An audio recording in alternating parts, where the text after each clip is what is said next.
My nephew failed the college entrance exam and was tricked by a shady agent into believing he could buy a Tsinghua University degree for 500,000 yuan to pressure my mother into giving her the money. My sister-in-law urged my nephew to drink paraquat in front of the whole family, but I knew that anyone who drinks paraquat dies an extremely painful death, without exception. I snatched the paraquat from my nephew's hand, saving him from that fate later. I chased away the shady agent and helped my nephew enroll in a vocational college. He didn't study hard and became unemployed upon graduation. My sister-in-law told him, "It's all your aunt's fault for interfering back then, otherwise, your grandmother would have been heartbroken and paid for you to attend Tsinghua University. You wouldn't be earning such a meager salary now." My nephew believed her and stabbed me to death. When I opened my eyes again, I had returned to the day my nephew received his college entrance exam results. 1. You little brat, how did you only score this many points? Sister-in-law Li Xiaomin's booming voice drew the whole family's attention. Today was the day her son Huang Tianqiang's college entrance exam results were released. His grades had always been poor, so scoring just over 300 points on the Gaokao was expected, but my sister-in-law felt that if even I, a girl, could get into a top university, there was no reason her son couldn't. She would always say things like, "Tianqiang is smart, he just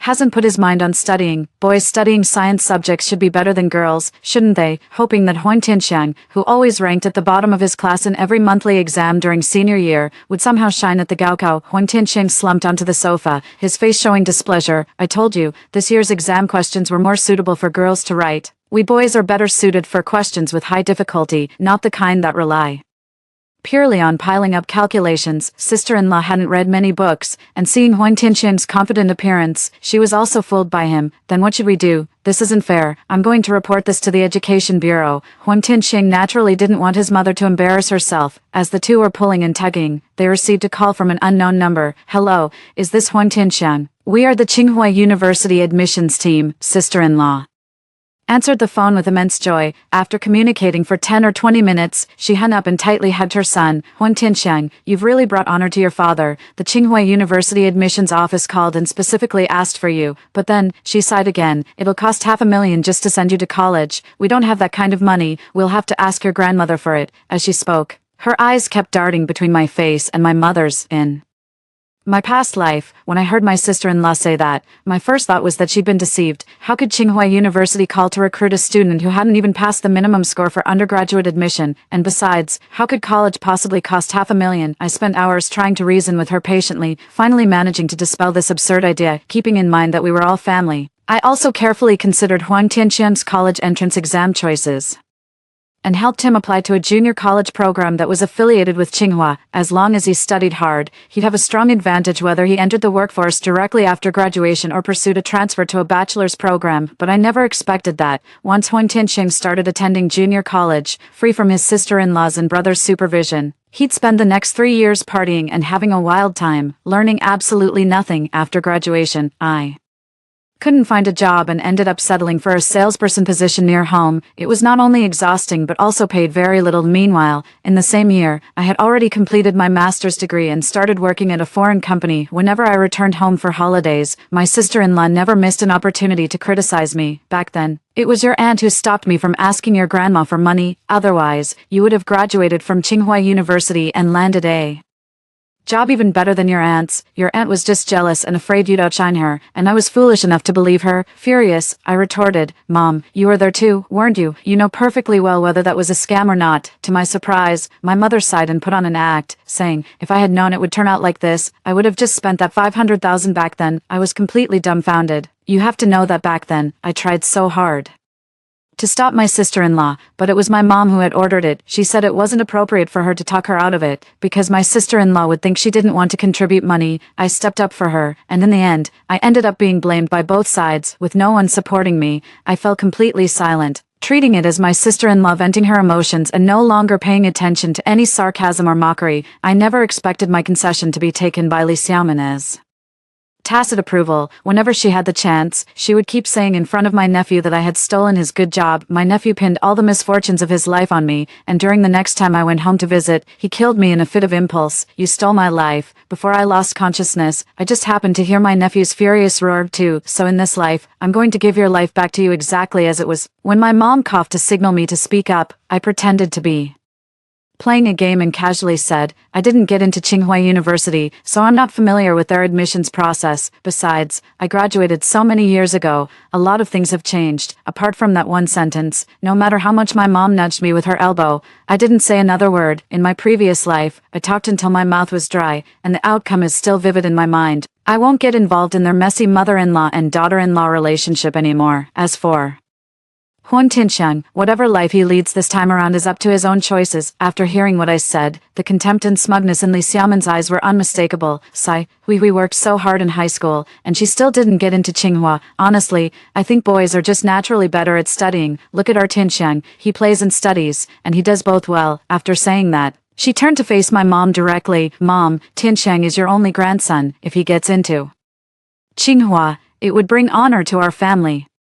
So he absolutely has to go to school. My mom was very reluctant. She did have money, but she was even more famously stingy. When I was in high school, the crotch of my pants was torn out. She patched it up with all kinds of fabric, and from a distance, my backside looked like a colorful patchwork. My classmates all laughed at me, saying I had a monkey's butt. As a high school girl, I was insecure and sensitive, and I went home in tears, begging her to buy me a new pair of pants. She was so angry. Her eyes were practically popping out. Your mother works herself to death to make money, and all you can think about is wearing pretty clothes. Who are you trying to seduce at such a young age? Back then, I knew she loved money more than anything else, and that money was safest only when it was tightly kept in her own hands. Those 500,000 were no different from asking for her life. Sure enough, my mom gave a forced laugh, avoided my sister-in-law's gaze, and turned to me with a pleading look. Hui, I remember you didn't spend that much on college, did you? Not only did I not spend money, but after I went to college, she even took a cut of the wages I earned from work-study jobs. I sneered inwardly. Having been given a second life, I would never again stick my neck out for her. Times are different now, I guess. I really don't understand high school matters these days. You should just listen to your sister-in-law and Huan Tianxiang. They know a lot more than I do. After hearing what I said, Li Xiaomen straightened up even more and shouted at my mom, Mom, once Tianxiang graduates, he'll be able to earn back these 500,000 in just 1 year. By then, he'll be able to show you far more filial respect than this. My mom didn't want to be the bad guy, so she kept blinking at me. I pretended I had no idea what she meant. Mom, is something wrong with your eyes? Should we go see a doctor? Hearing that, my mom felt too guilty to keep hinting at me, so she could only say awkwardly to my sister-in-law, 500,000 isn't a small amount. I think we need to think this over some more. After saying that, she pretended to be tired and wanted to take a nap. Shutting my sister-in-law behind her bedroom door, my sister-in-law got the cold shoulder. Her eyes glared fiercely at the door, as if she wanted to devour it whole. I shrugged indifferently and went back to my room as well, because I knew the main event was still to come. 3 in my previous life, after I had tried to reason with my sister-in-law, she still refused to give up and, in the middle of the night, secretly knocked on my mother's door, asking her to take out 500,000 yuan to send Huan Tianxiang to school. My mother then put on an act of being submissive and weak-willed, like a woman with no opinions of her own who only obeyed her daughter, and pitifully said to my sister-in-law, It's not that I'm unwilling, it's that Hui said it's all a lie. If I had money, why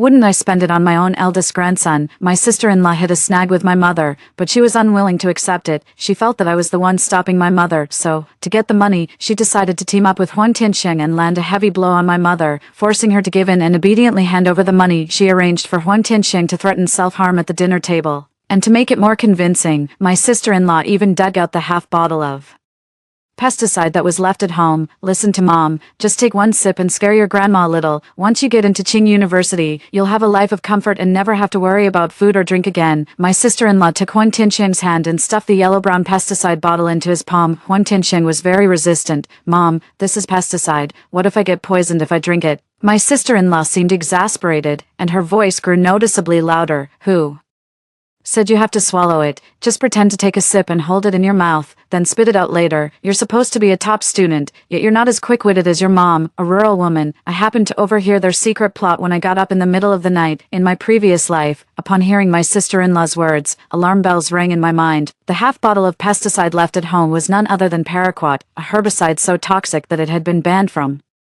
sale by the state several years prior. Even just holding it in the mouth would be fatal. It would only take a few more days for the symptoms to appear compared to drinking it directly. So at the dining table the next day, just as Huan Tianxiang pulled out that little bottle, I snatched it away in one swift move, preventing a tragedy from happening. I saved his life, but ended up killing myself in this life. I won't intervene again. If Huan Tianxiang still chooses to listen to his mother, then Let him suffer the consequences himself, for at noon the next day, Huan Tianxiang, who usually slept until the afternoon, was already sitting at the dining table early. My mom looked at him, surprised and delighted. "Oh, why is my good grandson up so early?" Seeing the dark circles under Huan Tianxiang's eyes, I sneered inwardly. He must have been torn all night, unable to sleep, just to put on this act. Lunch was almost over, and there was still no sign of movement on Huan Tianxiang's side. My sister-in-law couldn't sit still, coughing wildly and constantly urging her eldest son, "Tianxiang, haven't you forgotten something?" I silently sipped my soup, watching the undercurrents unfold on the table. Finally, Huan Tianxiang couldn't hold on any longer. Seizing the moment when my mother went back to the kitchen to serve more rice, he trembled as he pulled a medicine bottle out from under the table. Seeing that familiar yellowish-brown bottle, I couldn't help but sigh, interfering in others' karmic affairs never ends well. I followed my nephew's trembling arm upward, and without meaning to, locked eyes with his desperate, pleading gaze, so he was afraid too, after all. But in my past life, I saved him. How did he repay me? The sensation of a sharp blade piercing my body, blood gushing out, surged like a tide through my mind. I coldly turned my eyes away. I've had enough of being taken for granted by an ungrateful person, without my intervention, urged on by my sister-in-law. Huan Tianxiang downed the paraquat the moment my mother returned to her seat. Instantly, the entire dining table descended into chaos. Screams, retching sounds, and the shattering of bowls couldn't drown out my sister-in-law's cries for money. "Tianxiang, even if you want to go to school, you can't do this. She's your own grandmother. If you just talk to her properly, wouldn't she give you the 500,000? My sister-in-law still didn't realize that every word she spoke now was tolling the death knell for Huan Tianxiang's life, from the moment he drank the paraquat. His life began its countdown. I put down my bowl with slight disgust, distancing myself from the chaotic trio to avoid being accidentally splashed by the paraquat spilled all over the table. Huan Tianxiang must have truly listened to his mother, as he vomited every last drop of the pesticide he had swallowed onto the table. Both my sister-in-law and my mother had some paraquat splashed on their arms and faces, and the intense burning sensation made them uncomfortable. The three of them scrambled to rush to the balcony, kitchen, and bathroom, desperately rinsing under the faucet, especially Huan Tianxiang, who was gargling vigorously in the balcony's mop sink. Watching the three people who had ruined me in my previous life in such a sorry state, I felt a great deal of satisfaction. After checking my own body thoroughly to ensure no pesticide had gotten on me, I quietly walked out of the house. 5. I first bought some heat-clearing and detoxifying medicine and a bottle of iodine at the pharmacy downstairs, then found a cafe to sit in and enjoy the view. As evening approached, I finally received a call from my brother. I had just answered the phone, before I could even say hello, when my brother's roar came crashing through the receiver like a tidal wave. "Where the hell have you died off to? There's such a huge thing going on at home, and you still have the mind to go out and fool around. Get your ass back here right now." I shook my coffee cup and pretended to be anxious. "Brother, I went to the pharmacy to buy medicine. I'm on my way back now." Clearly, this explanation did not satisfy him, or perhaps he had finally found a punching bag. He yelled at me even louder. "You buy some damn medicine and act like you've died out there. Do you want me to go collect your corpse for you?" I quietly rolled my eyes. "Yes, you do need to collect a corpse, but it's your son's." By the time I dawdled my way home, what I saw was an enraged older brother, as well as my mother and sister-in-law clutching their arms and faces, and my nephew lying on the sofa recovering. Seeing me come home, my brother flew into a rage, picked up a cup, and smashed it at my feet. "Tianxiang drank pesticide, and you didn't even try to stop him. Are your two eyes just for decoration?" I placed the medicine on the entryway table and said calmly. Sister-in-law was sitting right beside him and couldn't stop him. I was sitting across from Tianxiang. How could I have stopped him, seeming to think I had a point? My brother then turned his anger toward Li Xiaomin. "What on earth happened? Why did my son drink pesticide? How did he even know where that half bottle of pesticide was?" Sister-in-law guiltily averted her eyes and muttered softly, "How should I know?" Hearing my sister-in-law say that, I pretended to suddenly remember something and exclaimed in realization, "Oh,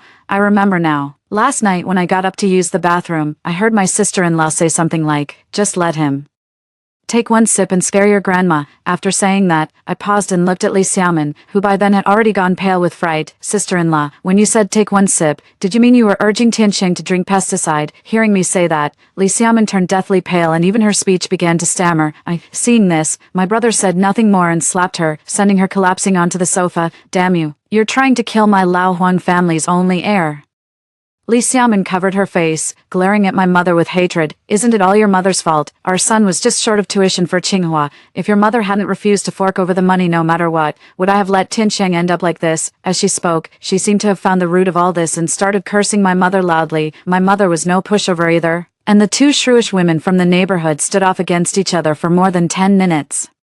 It wasn't until my brother really couldn't stand it anymore and shouted that the two finally called a truce. Enough, stop arguing, hui, stay home and take care of Tianxiang. My brother was used to acting like the boss, and after barking orders at me like some grand lord, he was ready to go back to his room and rest. How could I possibly take care of them, by now? Paraquat should have already seeped through Tianxiang's bloodstream and spread throughout his body, although Huang Tianxiang didn't seem to be reacting much right now. Paraquat would quickly cause pulmonary fibrosis in a person. The whole dying process was like being slowly buried alive. There's no way I'm taking the blame for this, brother, but I have to go back to work tomorrow. I can't get away. My sister-in-law snapped irritably. What job could be more important than your nephew? Isn't the most important thing for a girl to support her family? I didn't want to deal with her, and instead said to my brother, I'm currently working as a livestream assistant. If I miss one session, I'll have to pay 10 times the penalty fee. Who can cover these 20,000 yuan for me? After saying that, I looked at my sister-in-law, and she immediately fell silent and played dumb. 6. Huang Tianxiang's condition worsened even faster than I had expected. As soon as I arrived at the train station, my brother called again. Hurry to the hospital. Tianxiang is getting his stomach pumped, and he may need a blood transfusion. Come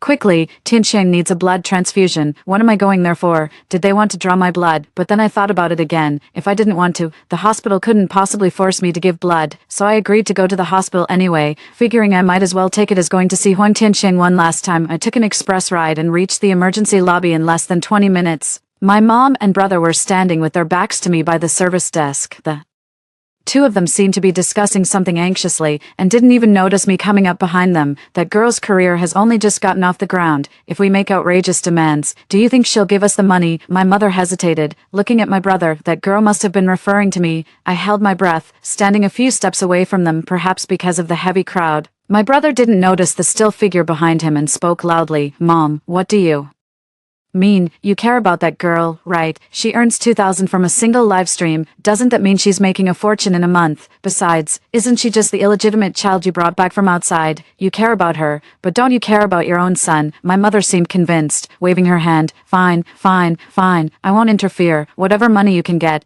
it's all yours. I won't take a single cent. Hearing their conversation, I stood frozen in place, as if drenched from head to toe with icy water.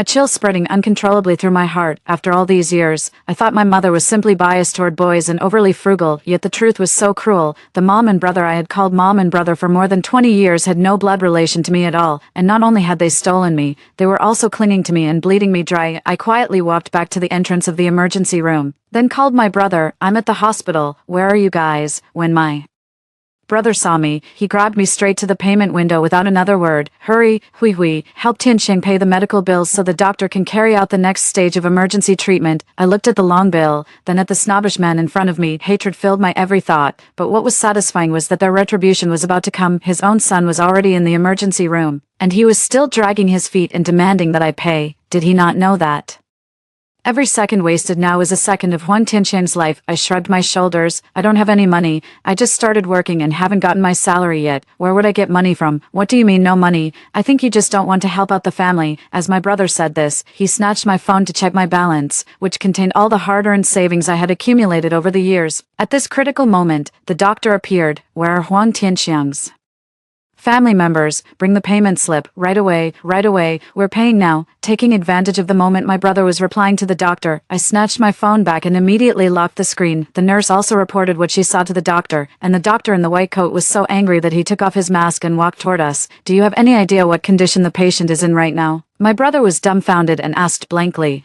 Well, he drank some pesticide, so we're doing gastric lavage. Seeing him like this, the doctor sighed and spoke carefully. Pesticide, that's paraquat. The patient's mouth and esophagus are already ulcerated, and pulmonary fibrosis is irreversible. Do you understand what I mean? My brother didn't catch on, but I understood the doctor's implication. What he's doing now isn't saving a life, it's buying time for Huang Tianxiang to survive. Giving the family time to say a proper goodbye. You need to be mentally prepared. The patient drank paraquat. Stop arguing over that bit of money and hurry up to pay the fees. I've already hooked the patient up to the machines. You all spend more time with him. 7. After hearing the doctor's words, my brother and my mother seemed as if all their strength had been drained. In a daze, they let the nurses handle everything, swiping the card when told to swipe the card, scanning the code when told to scan the code. I silently followed them to the outside of the emergency room. When my sister-in-law saw us, she sprang to her feet. "Oh, Hui is here. How caring of you toward your big nephew. How much was the medical bill?" She only knew that those two had called me here to make me pay, but she had no idea how seriously ill her own son was. Seeing Li Xiaomen's relaxed and indifferent expression, something in my brother snapped, right there at the entrance of the emergency room. He started slapping her back and forth. "Damn it, my son is about to be killed by you.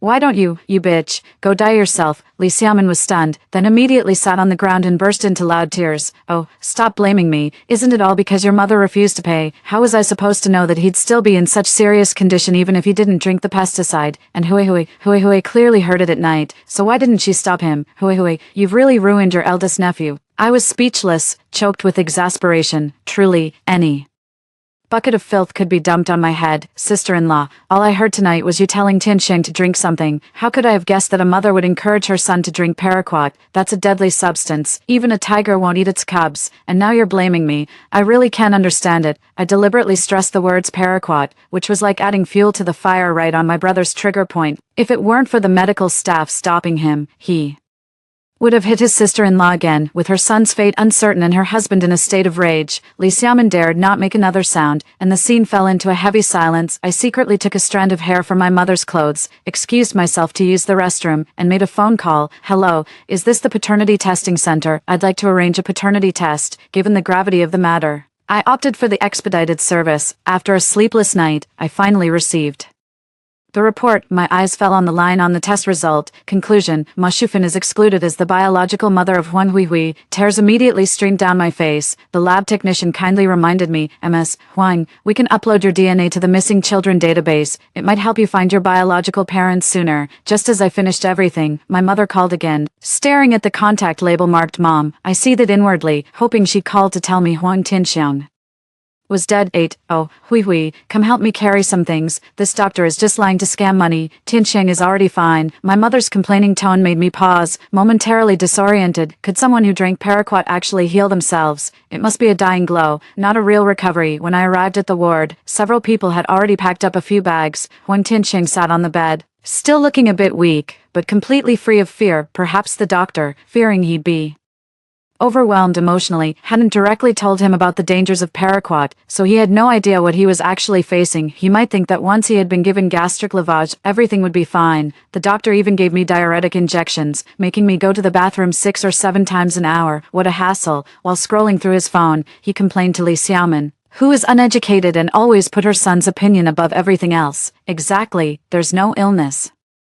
Yet they pretend there is, just to scam money. How could a mother ever harm her own son? I looked at this family with a cold smile, thinking he should cherish the days when he can still urinate. Once kidney function fails and he stops producing urine, he'll be completely done for. I casually brought up the root of it all, the phone call from Tsinghua University's admissions office. "So this won't stop Tiansheng from getting into Tsinghua, right? I just got paid, so I can contribute a bit and pool it with Mom's money." My mother looked at my brother with difficulty, then glanced at Huang Tianxiang, and said with a pained heart, "All right then, I'll pool together with Hui." I pretended to be happy and shoved a bank card into my mother's hand. Her eyes lit up, and she pulled me aside. "How much is in here?" 10,000 yuan. "Mom, you just need to add another 490,000. My mother's face immediately fell. "Are you kidding your old mother? It's just 10,000 damn yuan." I turned sideways and deliberately raised my voice. "Mom, I just started working and don't have much money yet. Won't all my future earnings be for you? Isn't this money meant for Tiansheng's education? Don't you want him to get into Tsinghua University?" My mother, afraid my brother might hear, grumbled as she took the bank card. "Go transfer the money with your sister-in-law this afternoon." She didn't forget to remind me, Hui, when you earn money, you must remember to give it to me. I'll save it for you to use as your dowry later." Fighting back my disgust, I nodded with a smile. Only then did she pat her clothes contentedly, pick up her luggage, and prepare to go home. 9. Just as we stepped out of the ward, we were stopped by the nurses at the station. "What are you doing? The patient is scheduled to be transferred to the ICU this afternoon. Are you trying to abandon treatment by leaving now?" Li Xiaomen was the first to step forward, unleashing all the frustration she had endured from her husband onto the nurse. "Screw you, a bunch of quacks.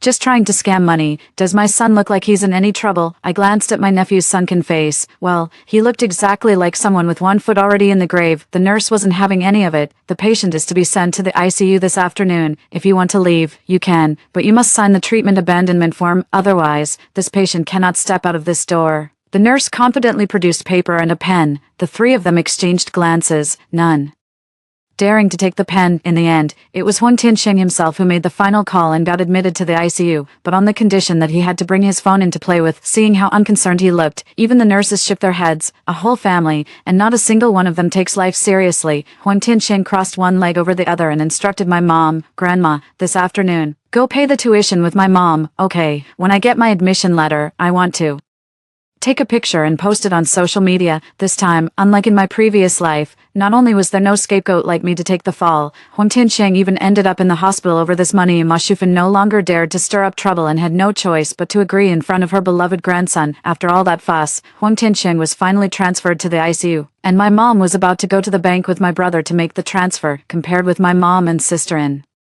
law, those two rural women, my brother was at least a mentally normal person. If I sent him to the bank, once the staff tried to stop him, he would definitely realize what was going on. This was not the situation I wanted to see. I hurriedly stopped my brother. "These quacks are completely unreliable. Can you really leave your sister-in-law here alone?" Sure enough, he hesitated. After thinking it over, he finally decided to have my sister-in-law accompany my mom to send the money, while my brother and I stayed in the ward to keep watch over Huang Tiansheng. Sitting in the corridor outside the ICU, my brother suddenly sighed. We worked so hard back then, and still couldn't get into Tsinghua. Now your nephew has made something of himself and helped you fulfill your dream. As his aunt, you'll have to lend him a hand in the future." He looked so smug and petty that it really disgusted me. In my sophomore year of high school, my teacher clearly told them that I was a promising student who could make it into Tsinghua or Peking University, but he and my mom both believed that girls didn't need to study so much. If I hadn't worked my way through school, I wouldn't have even finished high school, because I didn't get into the elite class, and working took up too much of my energy.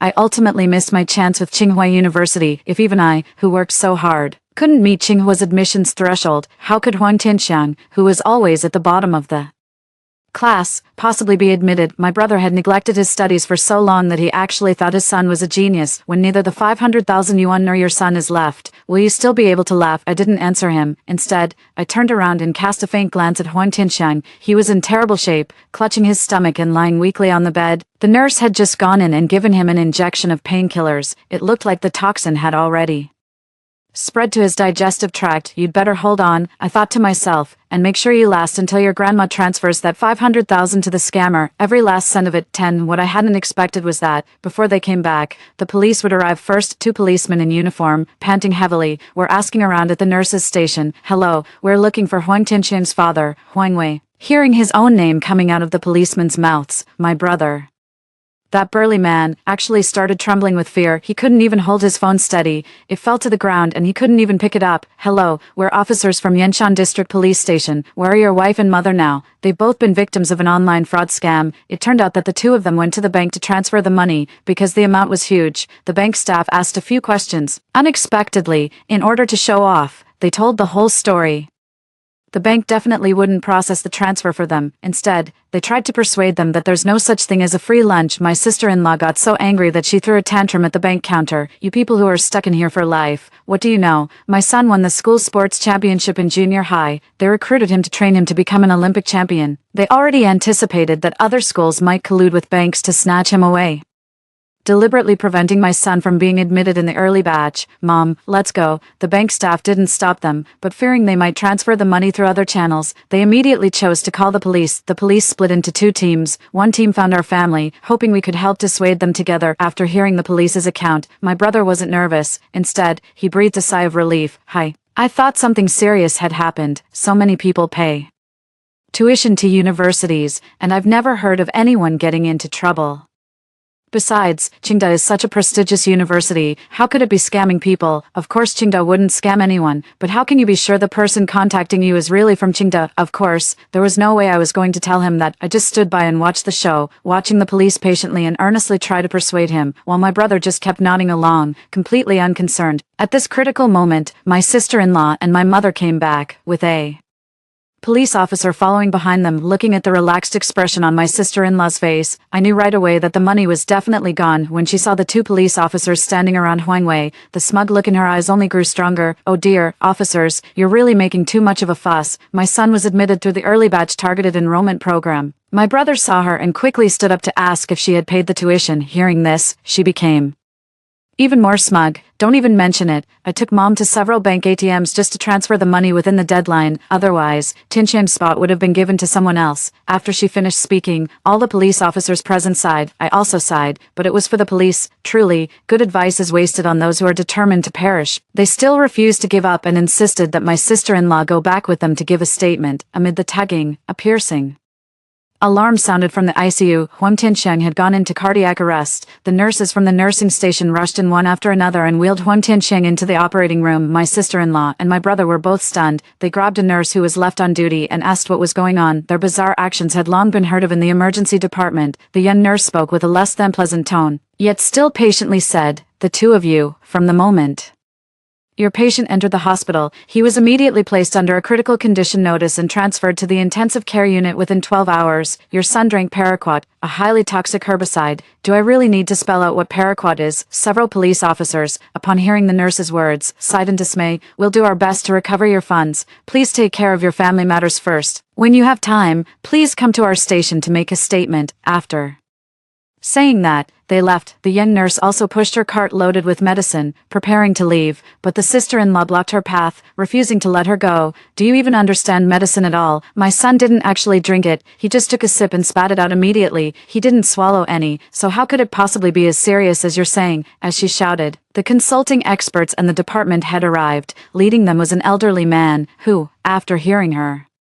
words, gestured for the young nurse to go back to work. "Our treatment decisions are not based solely on what the family says. The reality is that the patient's organs have already been severely damaged by the potent poison. As soon as he was admitted to the hospital, we immediately performed gastric lavage, induced diarrhea, and conducted hemoperfusion, all to eliminate the toxins from his body. However, the patient's liver and kidney function indicators have now dropped drastically. Moreover, white shadows have appeared in his lungs, indicating fibrosis, which is irreversible. Once he is moved out of the emergency room, we will arrange for the family to see him. The patient does not have much time left." He finished speaking in one breath and then led a group of doctors in white coats into the operating room. Only then did my sister-in-law and my brother realize the severity of the situation. Li Xiaomin collapsed to the ground, her eyes vacant, muttering incoherently. After a while, she suddenly turned her anger toward me. "You're the only one in our family who went to college. How could you not know the dangers of paraquat? You just wanted to kill your nephew." What she said was true, but why should I admit to something without any evidence? I looked at her expressionlessly and spoke calmly. "Sister-in-law, you were the one who told Tinsheng to drink the medicine. You said it yourself. Even a vicious tiger doesn't eat its cubs. How could a mother harm her own son? Have you forgotten all that? Besides, even you, who deal with farmland every day, didn't know the toxicity of paraquat. How could I, a college student who doesn't study agriculture, possibly know about it?" As soon as the words left my mouth, my brother seemed to have a sudden realization. He kicked Li Xiaomin in the stomach, causing her to writhe in pain on the ground. "Damn it, my son is gone. You might as well die too." Li Xiaomin, who had been holding in a belly full of anger these past few days, finally erupted at this moment. She bit down hard on my brother's arm. The two of them rolled on the ground like wild beasts. My mother stood dumbfounded, leaning against the wall. I thought she was shocked by the scene before her. It wasn't until I got closer that I heard what she was muttering. "My 500,000, that was my burial money." 11. Huang Tinsheng was rescued throughout the entire night, with various hormone drugs administered as if they were free, but in the end, the person was gone. Pulmonary fibrosis is irreversible. He was literally suffocated to death. Watching his heartbeat flatline on the heart rate monitor, a burst of wailing erupted in the hospital room. I stood behind them, quietly watching them mourn for Huang Tinsheng. My brother saw that I wasn't crying and loudly accused me. "Huang Huihui, do you have a heart? Your nephew is dead, and you don't even shed a tear." Cry. "The person who killed me in my past life is now a corpse." I feel incredibly relieved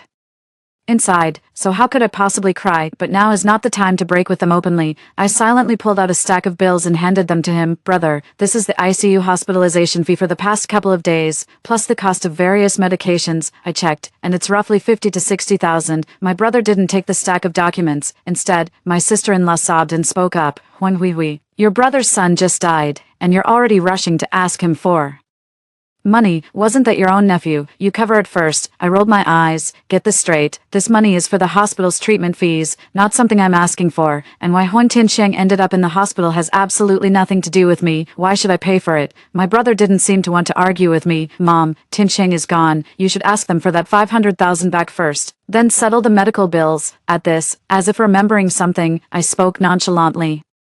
"Oh, you mean Mom's money? It can't be recovered."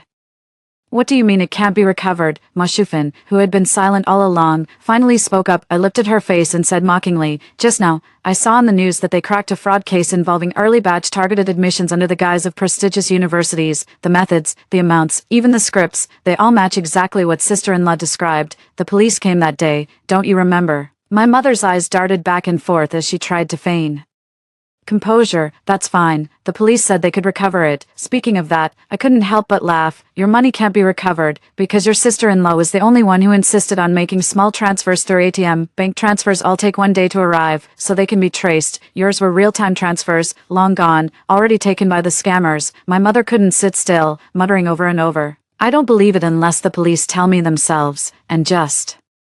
Then, as if on cue, the police arrived. Seeing the officers, Huang Wei hurried forward, forcing a stiff, awkward smile. Officer, have you recovered our 500,000 yuan? The lead officer glanced up and down at him a few times before speaking. You're Huang Wei. We don't know anything about the 500,000, but you'll have to come with us today. Upon hearing this answer, Huang Wei immediately burst into foul-mouthed abuse. Didn't you say you could recover the 500,000? Damn it, are you freeloading off our taxpayers' money? The group of police officers looked at him with strange expressions, then glanced at the officer in charge. He nodded, and the officers on both sides went straight for Huang Wei and Ma Shufan, handcuffing them. Ma Shufan reacted extremely violently, shouting and screaming as she fought furiously with the police officer next to her like a madwoman. What do you want? My grandson has just died. And you come here to bully us? Is that it? I'll fight you with my old bones.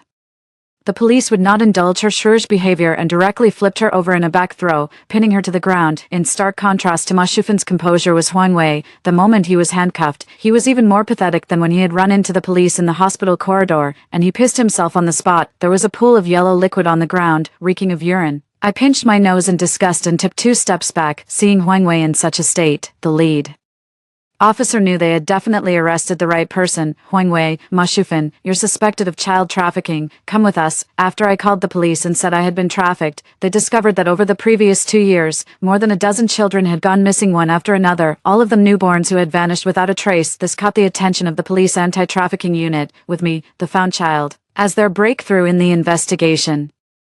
They followed the trail and zeroed in on Ma Shufan. It turned out I wasn't the first child to suffer at their hands, but the last. In the early years, Ma Shufan had no money, so she kept stealing children to sell for profit. Once Huang Wei grew up a bit, the good-for-nothing followed his mother and took part in these utterly heartless acts. It was only in recent years, after surveillance had steadily improved and Ma Shufan had also grown old, that the two finally stopped and started doing a bit of honest work. Ma Shufan was a rural woman who knew nothing at all about the law, so she would shout and scream at the police. Huang Wei had at least learned a little, so the moment he saw the police, he already knew the misdeeds he had once committed could no longer be concealed. As they were being taken away, Ma Shufan twisted around with difficulty and cursed me furiously. You little bitch, you worthless wretch. I should have drowned you the moment I saw you were a girl, raising you, you beast.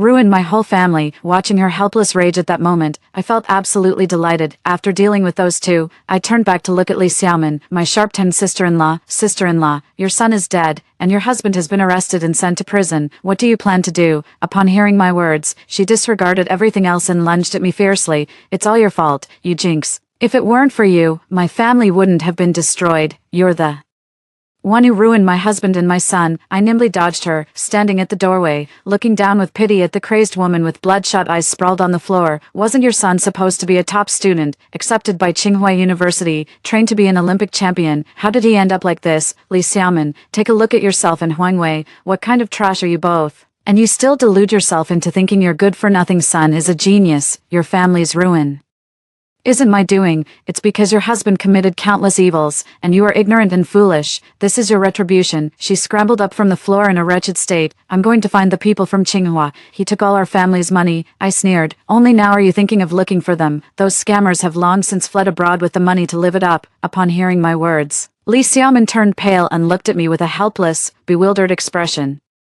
You're also Tianqian's aunt, Huang Wei's sister. They're both gone, and now it's just the two of us left to rely on each other. So, give me some money. I need to go file a report. I can't be without money. I pulled out a red paper envelope I had prepared earlier from my bag and waved it in front of Li Xiaomin, like a starving wild dog spotting a meaty bone. Her eyes lit up, and she snatched the red paper envelope from my hand. Li Xiaomin impatiently tore open the red paper envelope, scattering The spirit money inside all over the ground, she froze in shock, but I smiled. There's over $1 million in there, all for Huang Tianxiang, spend it slowly. If it's not enough, I'll burn more for you. Unable to bear the roller coaster of extreme highs and lows, she finally fainted. The ward finally returned to tranquility. I pressed the call button by the bedside and quietly stepped out. 12. Perhaps my past life was a huge joke that fate played on me, but fortunately, I was not defeated, and I made sure everyone who had hurt me faced consequences. Stepping out of the hospital, the sun after the rain shone on my face. I thought, this is my rebirth too. Story 2. The new intern at the police station is a delicate little thing. In the serial murder case, I finally found a crucial bloody fingerprint, and she wiped the evidence clean with alcohol. Aurora, sis, I'm sorry. I just thought it looked a bit dirty. With the evidence destroyed, the killer murdered my only brother the very next day just to taunt us, but my fiancé, the head of the criminal investigation division, defended her. Your brother was just unlucky to be targeted by the killer. How can you blame Dolly? Overwhelmed with grief, I spent every waking moment going over the case details until I finally found a single hair with the killer's skin cells on it. Dolly came in carrying coffee, stumbled, and spilled the entire cup all over the high-precision electron microscope. I was electrocuted to death by the faulty equipment. As my consciousness faded, I heard her choked voice saying, if I hadn't been so clumsy, Aurora wouldn't have. Her fiancé gently pulled her into his arms and said, silly, it was the aging equipment. It had nothing to do with you. Don't blame yourself, because he covered for her. Both my brother's death and mine became unsolved cases. When I opened my eyes again, I had returned to the day Dolly reported to the police station. The flashback of my past life made me spin around abruptly. My eyes locked on Dolly as she leaned in closer. Her hand was reaching for the alcohol spray on the reagent rack. Let me help clean that for you. Just as she was about to press the spray nozzle, I barked out a sharp command, spinning around to shield the console with my back. Most of the cold liquid sprayed across my back. A few drops splattered near the end of the knife handle, but thankfully, they missed the fingerprint area. Dolly turned deathly pale with fright, dropping the alcohol bottle. I didn't mean to. Tears welled up in her eyes as she threw herself into Hayden's arms. Hayden, I've messed up. Hayden shielded her, frowning at me. Aurora, why are you being so harsh on her? She's just a kid who didn't know any better. It wasn't intentional. Didn't know any better. Hayden, this is the forensics lab. That was the only lead we had on the serial murder case. Do you really think it wasn't intentional? Excuses the consequences. Are you going to take responsibility for this? What consequences? It's just a fingerprint. Can't you just find another one? Hayden retorted dismissively, if it's that easy, what do we need a head of criminal investigation for? Hayden turned pale with rage at my retort. Dolly in his arms cried even more bitterly. It's all my fault, Aurora. Just hit me, yell at me. I couldn't stand her hypocritical act and quickly returned to the control panel. With swift precision, I lifted the bloody fingerprint intact. Stop, system loaded. Commencing comparison. Hayden, feeling awkward, left with a still sobbing Dolly. On his way out, he tossed back a warning, Aurora, that temper of yours will land you in serious trouble one day. 30 minutes later, the system indicated a successful match. A name popped up on the screen, Quentin, with a history of multiple violent crimes. I immediately printed the report, rushed out of the identification center, and slapped it on Hayden's desk. We've got our suspect. Hayden glanced at the report, a flicker of surprise in his eyes before his expression shifted back to that familiar air of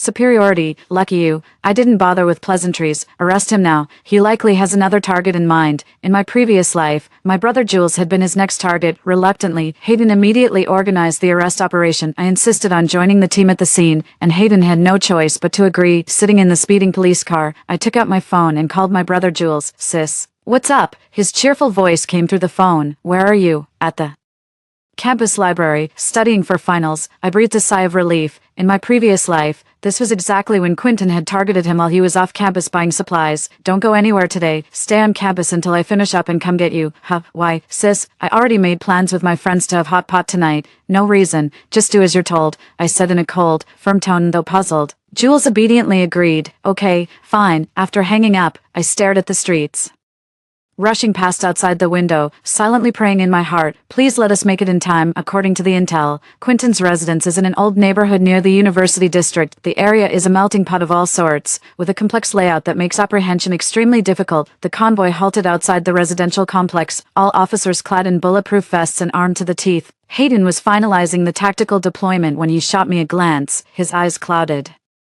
with unspoken thoughts. Stay put right here. You're not going inside. I didn't argue, knowing my battlefield lay elsewhere. The takedown is underway. My eyes were locked on the residential complex exit, palms slick with sweat. Suddenly, the radio erupted with frantic gunfire and officers' shouts. Suspect is resisting with a blade, requesting backup. Hayden's voice turned urgent. All units, block every exit. He's heading for the rooftop of Building B. In my past life, Quentin escaped via the rooftop and fled to the University District's Commercial Street, where he murdered my brother. I can't let history repeat itself. I shoved the car door open and charged into the residential complex, ignoring all attempts to stop me. Aurora, what are you doing? Get back here. Hayden roared through the walkie-talkie. I ignored him and took a shortcut to Building B, relying on my memory. I didn't turn back. When I finally reached the base of Building B, panting heavily, I saw a dark figure sliding rapidly down the pipes on the opposite side of the rooftop. It was Quentin. The moment he landed, he took off in the opposite direction without even glancing at me. That led to the residential complex's back gate, a complete blind spot for surveillance cameras. Without a moment's hesitation, I immediately gave chase. Quentin was in peak physical condition, and as a forensic pathologist, I stood no chance of catching him. Just as he was about to disappear around the corner, a quick idea came to me. I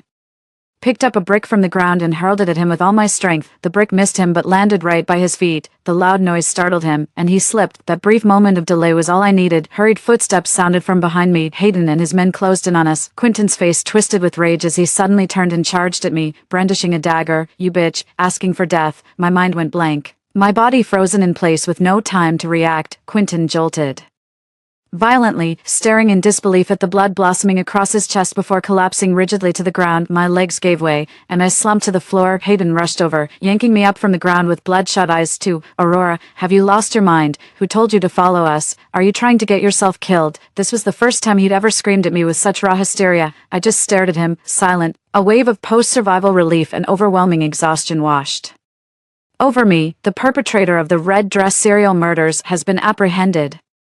My brother is safe now, too. Back at the station, everyone was basking in the joy of cracking the big case. As the team leader, Hayden accepted congratulations from everyone and Dolly trailed after him like a little shadow, fetching tea and water with a face full of admiration. Hayden, you're amazing. Hayden was thrilled by her praise, his face beaming with triumphant delight. He even ruffled Dolly's hair right in front of everyone. Dolly, you deserve credit for cracking this case too. Dolly lowered her head shyly. I don't deserve any credit. It was just a blind cat stumbling upon a dead mouse. A blind cat stumbling upon a dead mouse. That expression is spot on. If I hadn't stepped in quickly, that blind cat would have destroyed our only lead. I shot them a cold glare before turning to head back to my office, but Hayden called out to stop me. Aurora, come here for a moment. He led me to the deserted stairwell. You need to write a thorough self-criticism report about what happened today. His tone was stern. Self-criticism. I raised an eyebrow. You disregarded protocol, acted recklessly, nearly got yourself killed, and compromised the entire operation. If I hadn't fired when I did, the consequences would have been catastrophic. So what? I helped you catch the killer, and now I have to write a self-criticism. That's a separate matter. Hayden's voice rose a few notches. You're challenging police discipline and gambling with your own life. I looked at his self-righteous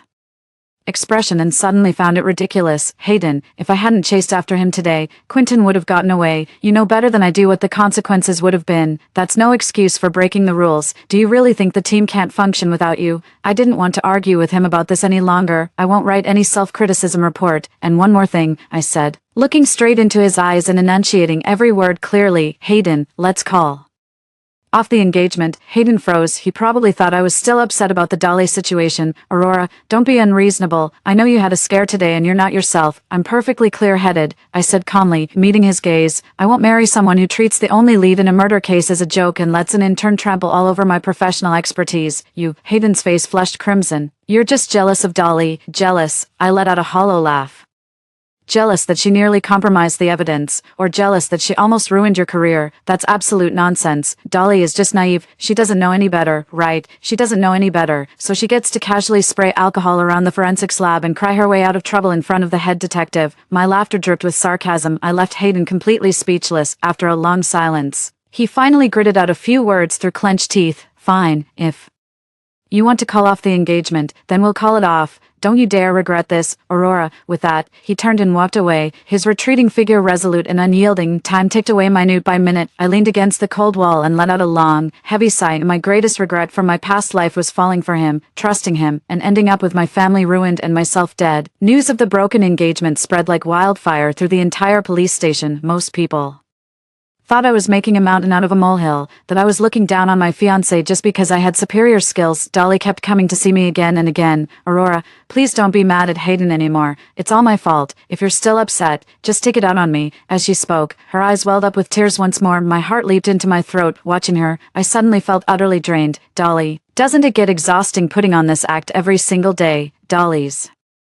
expression froze, the tears in her eyes forgetting to fall. Aurora, what are you talking about? I don't understand. Fine, if you don't get it, forget it. I stepped around her. Stay away from me from now on. After that, Dolly never bothered me again, but around Hayden, she became even more cautious and self-blaming. I occasionally overheard her conversations with Hayden. Hayden, am I really that annoying? Aurora won't even acknowledge me anymore. Don't overthink it. That's just how she is.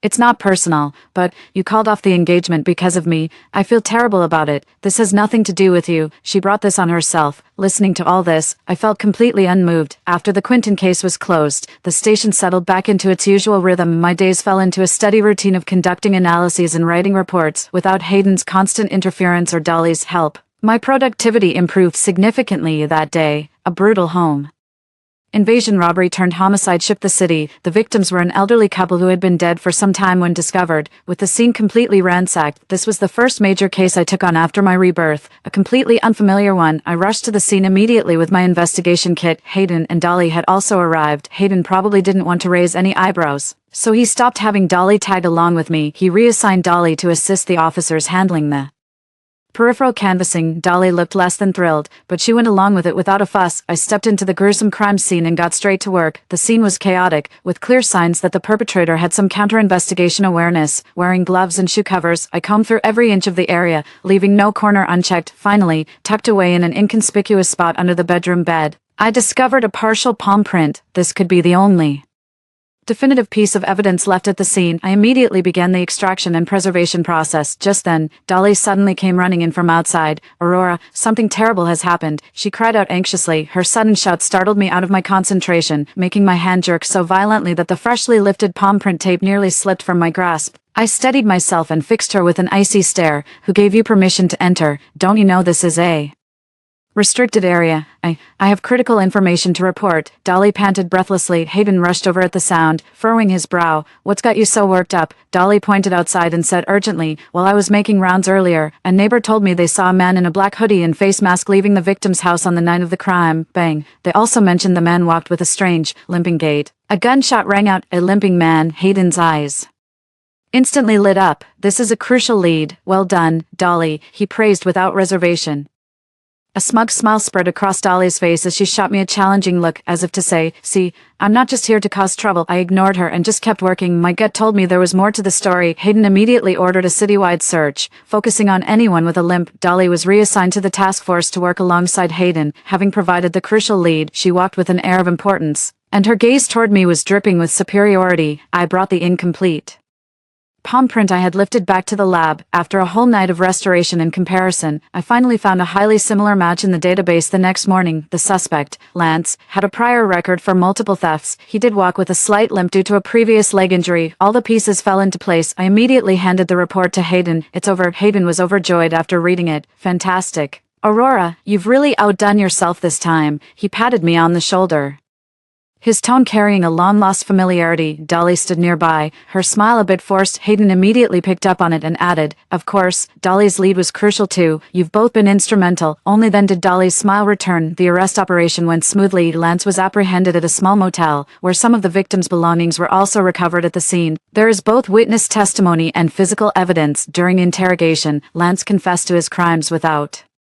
reservation. The case is solved. The task force erupted in celebration. The municipal bureau leadership came down personally to commend the team, singling out Hayden for his exemplary leadership and Dolly for her sharp-witted brilliance. At the victory celebration, Dolly was the center of attention. She was dressed in a beautiful gown with flawless makeup, surrounded by a crowd singing her praises. Dolly is truly the guardian angel of our police unit. Absolutely. Without you, who knows how long this case would have dragged on. Hayden stood beside her holding a wine glass, his eyes brimming with adoration. Our Dolly is just brilliant. I sat alone in the corner, watching everything unfold with a cold detachment. No one mentioned the crucial palm print, nor did anyone remember that I had pulled an all-nighter in the lab. My contribution was completely overshadowed by Dolly's offhand remark about limping. The next day, I submitted a request to the department. It was a request for a Transfer to the branch office. As soon as Hayden found out, he stormed into my office. Aurora, what's this all about now? The case is closed, everyone's relieved, and you have to spoil the mood. I looked up at him calmly. I'm not making a scene, I just feel this place isn't right for me anymore. Why isn't it right? Just because nobody mentioned your contributions at the celebration. He wore an I knew it expression. Aurora, be more open-minded. Dolly's an intern, what's wrong with everyone? Encouraging her, shouldn't you feel embarrassed fighting for credit with her? I looked at his self-righteous expression and suddenly laughed. Hayden, do you know why I find that neighbor's testimony questionable? Hayden was taken aback. I looked at him and said deliberately, because at the crime scene, the bloody footprints had uniform spacing with no variation in depth. Someone with a limp couldn't have left these footprints. Hayden's expression changed, but Lance confessed himself. How do you explain that? He went there to steal, but found the elderly couple already murdered. With his criminal record and bad leg, he was afraid of being implicated, so he confessed, hoping for leniency. About that neighbor, did it ever occur to you how a mere intern like Dolly managed to strike gold with the very first interview? Hayden's lips parted, but no words came out. I looked into it. That neighbor is actually a distant relative of Dolly's family. She had her relative give false testimony just to steal the credit. Hayden's face instantly turned deathly pale. He staggered backward. Aurora, do you realize what you're saying? His voice trembled. She's just naive. She's Director Finian's daughter. Let's drop this right now. Naive? I sneered. Hayden, are you truly that clueless? Or are you just fooling yourself? She's not naive. She's vicious. To steal credit, she gave false testimony that derailed the investigation. If I hadn't found that palm print, the real culprit would have gotten away because of your limping comment. My words hit him like a sledgehammer, striking deep into his heart. His lips trembled, his eyes filled with inner turmoil. No, I'm going to confront her and get the truth. He turned and rushed out, watching his retreating figure. I could only feel pity, to be so easily manipulated by a woman and lose all sense of judgment. How could I ever have loved a man like that? Not long after, Hayden returned. He looked utterly devastated. His eyes rimmed with red. Behind him followed Dolly, sobbing as if her heart would break. When Dolly saw me, she dropped to her knees with a thud. You, Aurora, I was wrong. I was so wrong. She clung to my leg, sobbing uncontrollably. I didn't mean to. I just wanted so badly to prove myself, to help Hayden. 3. I'm begging you, please forgive me just this once. I'll never dare do it again. Hayden stood by, closing his eyes in anguish. Aurora, this is my fault. I should have kept her in line.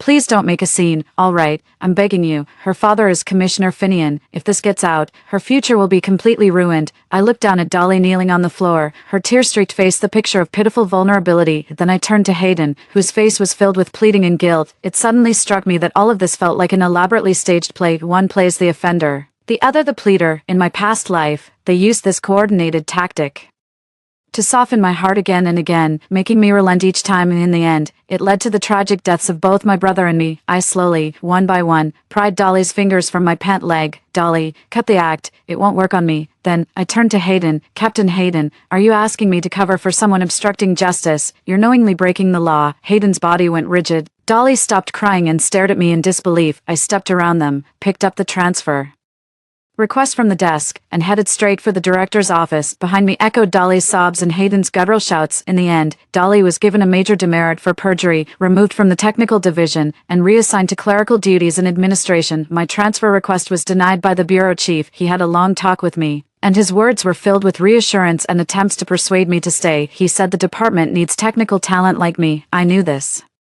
was the outcome of his negotiations with Director Finian. Dolly kept her job, and I didn't have to leave either. It seemed like the perfect solution for everyone involved, but I knew this was just the calm before the storm. Regret. Dolly wouldn't let this go. As for Hayden, his feelings toward me had completely shifted from guilt to resentment. He believed I had ruined Dolly and made him lose face. Our relationship had hit rock bottom. At work, we became the most familiar strangers, exchanging only the bare minimum for work and not a word more. In the days that followed, Dolly indeed kept a much lower profile, but the venom in her eyes was unmistakable, as if she wanted to tear me limb from limb. A heinous crime that shocked the nation has occurred in the city. An entire wealthy family was brutally murdered in an exceptionally cruel manner. Given the severity of the case, the provincial department directly dispatched a team of experts to oversee the investigation. Leading the team was Professor Patrick, a criminal investigation expert in his 60s. With a piercing gaze, the moment he arrived, he took over command of the entire case. Even Hayden seemed like a novice in his presence. With the task force being re-established, I naturally became a core member as the backbone of the technical division. Professor Patrick reviewed my past case files and couldn't stop praising my work. Aurora is exceptionally skilled, her logic is razor-sharp and her methodology meticulous. She's a rare talent. His public praise of me made Hayden's expression darken. Even further, as Director Finian's daughter, Dolly was assigned to the task force to handle logistical support. She shadowed Professor Patrick every day, addressing him as Grandpa Patrick with more affection than anyone else. Professor Patrick also took quite a liking to this sweet-talking and seemingly innocent young girl. While examining the scene, I noticed a very minute detail. There was an inconspicuous tear on the master bedroom's curtain. I collected fiber samples for analysis. Under high-powered microscope examination, I discovered it wasn't ordinary fabric fiber, but a specialized composite fiber interwoven with metallic filaments. This type of fiber is commonly used in protective workwear, such as welding suits. I immediately reported this finding to Professor Patrick. Professor Patrick took this discovery with utmost seriousness and promptly ordered a citywide screening of all qualified welding personnel. Meanwhile, another clue came to light while investigating the tycoon's social connections. Police discovered he had developed a bitter feud with a displaced resident over a real estate project. The resident had publicly vowed to make the tycoon's entire family die horribly. Coincidentally, his former occupation was that of a welder. The two leads aligned perfectly. Everyone believed the case was about to be solved. The atmosphere in the task force had lightened considerably. Only I couldn't shake the feeling that something was off. The killer's technique is too professional. It doesn't match the work of an ordinary evictee. Also, those fibers on the curtain seem rather unusual. I've decided to conduct a more thorough analysis of the fibers. This time, I'm using the department's most advanced spectrometer. This instrument is extremely valuable. It's the only one in the entire city bureau, and normally I'm the only one authorized to use it. I locked myself in the lab and didn't come out all day. In the evening, Dolly walked in carrying a cup of coffee. "You've been working hard, Aurora. Here's some coffee to help you recharge." She smiled with an innocent expression. I watched her, a sense of caution rising within me. "No, thank you." "Oh, come on, just take a sip before it gets cold." She set her coffee down on the workbench, dangerously close to the spectrometer. I frowned, about to tell her to move it. Suddenly, she gasped, stumbled, and pitched forward toward the workbench. The coffee in her hand splashed directly onto the spectrometer's control panel.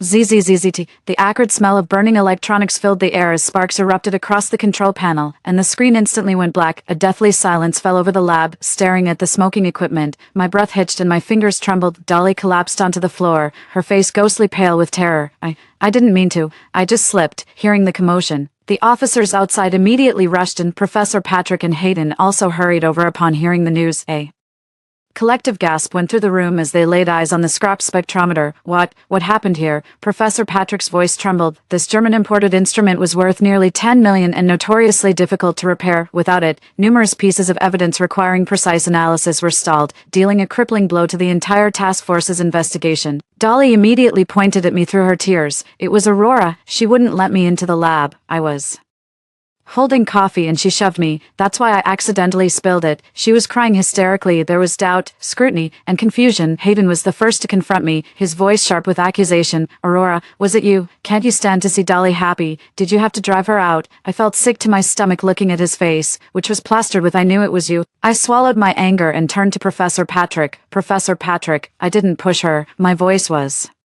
calm, almost cold. "She fell on her own." Dolly burst into even louder sobs. "That's a lie. You're just jealous that I get to study with Grandpa Patrick. You can't stand to see me doing well." Professor Patrick frowned, finding it difficult to make a judgment. He sighed and said, "Dolly, please get up first. Aurora, you need to calm down too." He turned to the head of the technical department and said, "Contact the manufacturer immediately to see if repairs can be arranged as soon as possible. Check the surveillance footage." Instead, upon hearing the word surveillance, Dolly's crying stopped abruptly, and her face turned pale. Hayden immediately spoke up. "Professor Patrick, I believe Dolly didn't do it on purpose. She's always been a bit clumsy. Besides, she has no reason to deliberately damage the equipment. It wouldn't benefit her in any way." Then he turned to me and said pointedly, "On the other hand, some people, driven by jealousy, are capable of anything." I watched their coordinated performance coldly without saying a word. The head of the technical department soon returned, looking very grim. "Professor Patrick, the surveillance system went down the day before yesterday. This outcome is exactly what I expected. Dolly wouldn't have dared to do this unless she confirmed the cameras were malfunctioning beforehand." The panic in her eyes vanished, replaced by smug satisfaction. She started whimpering again. "I knew it. Aurora would never admit it. This is all my fault. I shouldn't have come in." Professor Patrick's face darkened.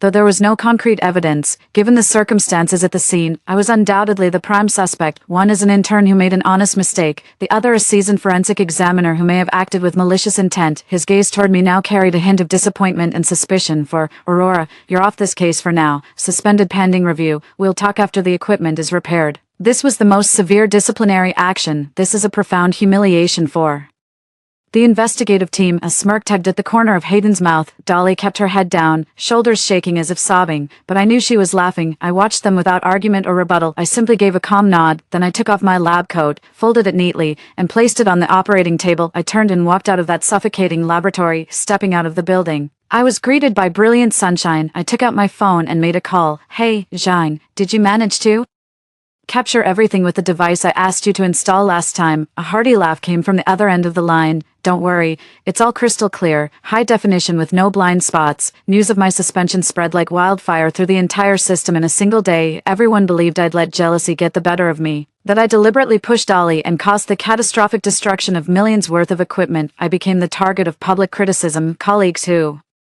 used to treat me with utmost respect now go out of their way to avoid me. Hayden and Dolly ended up becoming the victims. Dolly in particular, with her wounded expression, won countless people's sympathy. She even posted a veiled message on her social media. Some wounds exist, even when left unspoken. Hold on to kindness and light. The clouds will eventually part. The comments below were all comforting her and bashing me. Hayden replied directly under the post, I've got your back. 3 simple words, yet brimming with protectiveness. I stared at my phone, blankly blocking both of them. I took 3 days off to rest at home. For the past 3 days, I've been sleeping, watching movies, and watering my succulents. My younger brother Jules called and cautiously asked if I was okay. I laughed it off and told him I was fine, just taking some annual leave after being overworked lately. On the 4th morning, I received a call from Professor Patrick. He sounded exhausted. Aurora, come down to the station. I changed clothes and took a cab to the police headquarters. The conference room was thick with tension. Everyone looked grim. Professor Patrick spotted me and waved me over. Come have a seat. I walked over and sat down beside him. Hayden and Dolly sat across from me. Hayden snorted when he saw me and turned his head away. Dolly kept her head down, looking as if she didn't dare meet my eyes.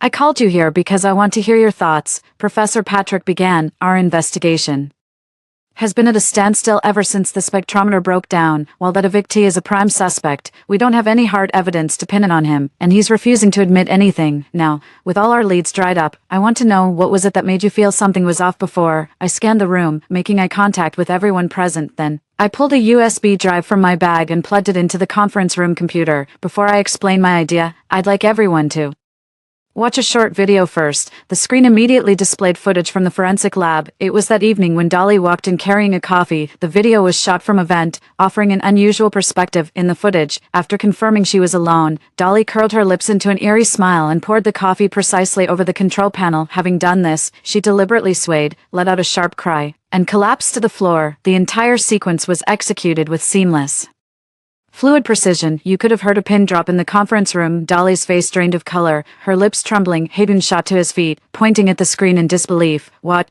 is this? His gaze darted between the screen and Dolly's deathly pale face, filled with shock. Dolly's eyes darted nervously, instinctively looking to Hayden for help before pointing a trembling finger at me and shrieking with false bravado. This is fabricated. She doctored it. Aurora, you're setting me up. I looked at her and spoke calmly. Whether it's fabricated or not, we'll have the forensics team verify it and find out. I paid to have this micro camera installed myself after the alcohol incident. I just wanted to protect my evidence, but it ended up capturing something far more interesting. Dolly trembled all over, seeing that excuses were useless and Hayden's gaze shifting from shock to disappointment. She finally broke down. She burst into tears with a loud wail and clung to Hayden's leg. Hayden, save me. Aurora forced me into this. She set me up. Even now, she was still spouting nonsense. Hayden stared at the screen's menacing grin, then down at Dolly sobbing uncontrollably in his arms. Feeling completely torn apart, he squeezed his eyes shut in anguish and shoved Dolly away. Why would you do this? Dolly landed hard on the floor, staring up at him in stunned silence. Hayden, you don't believe me either. She scrambled up frantically and charged toward me. It's all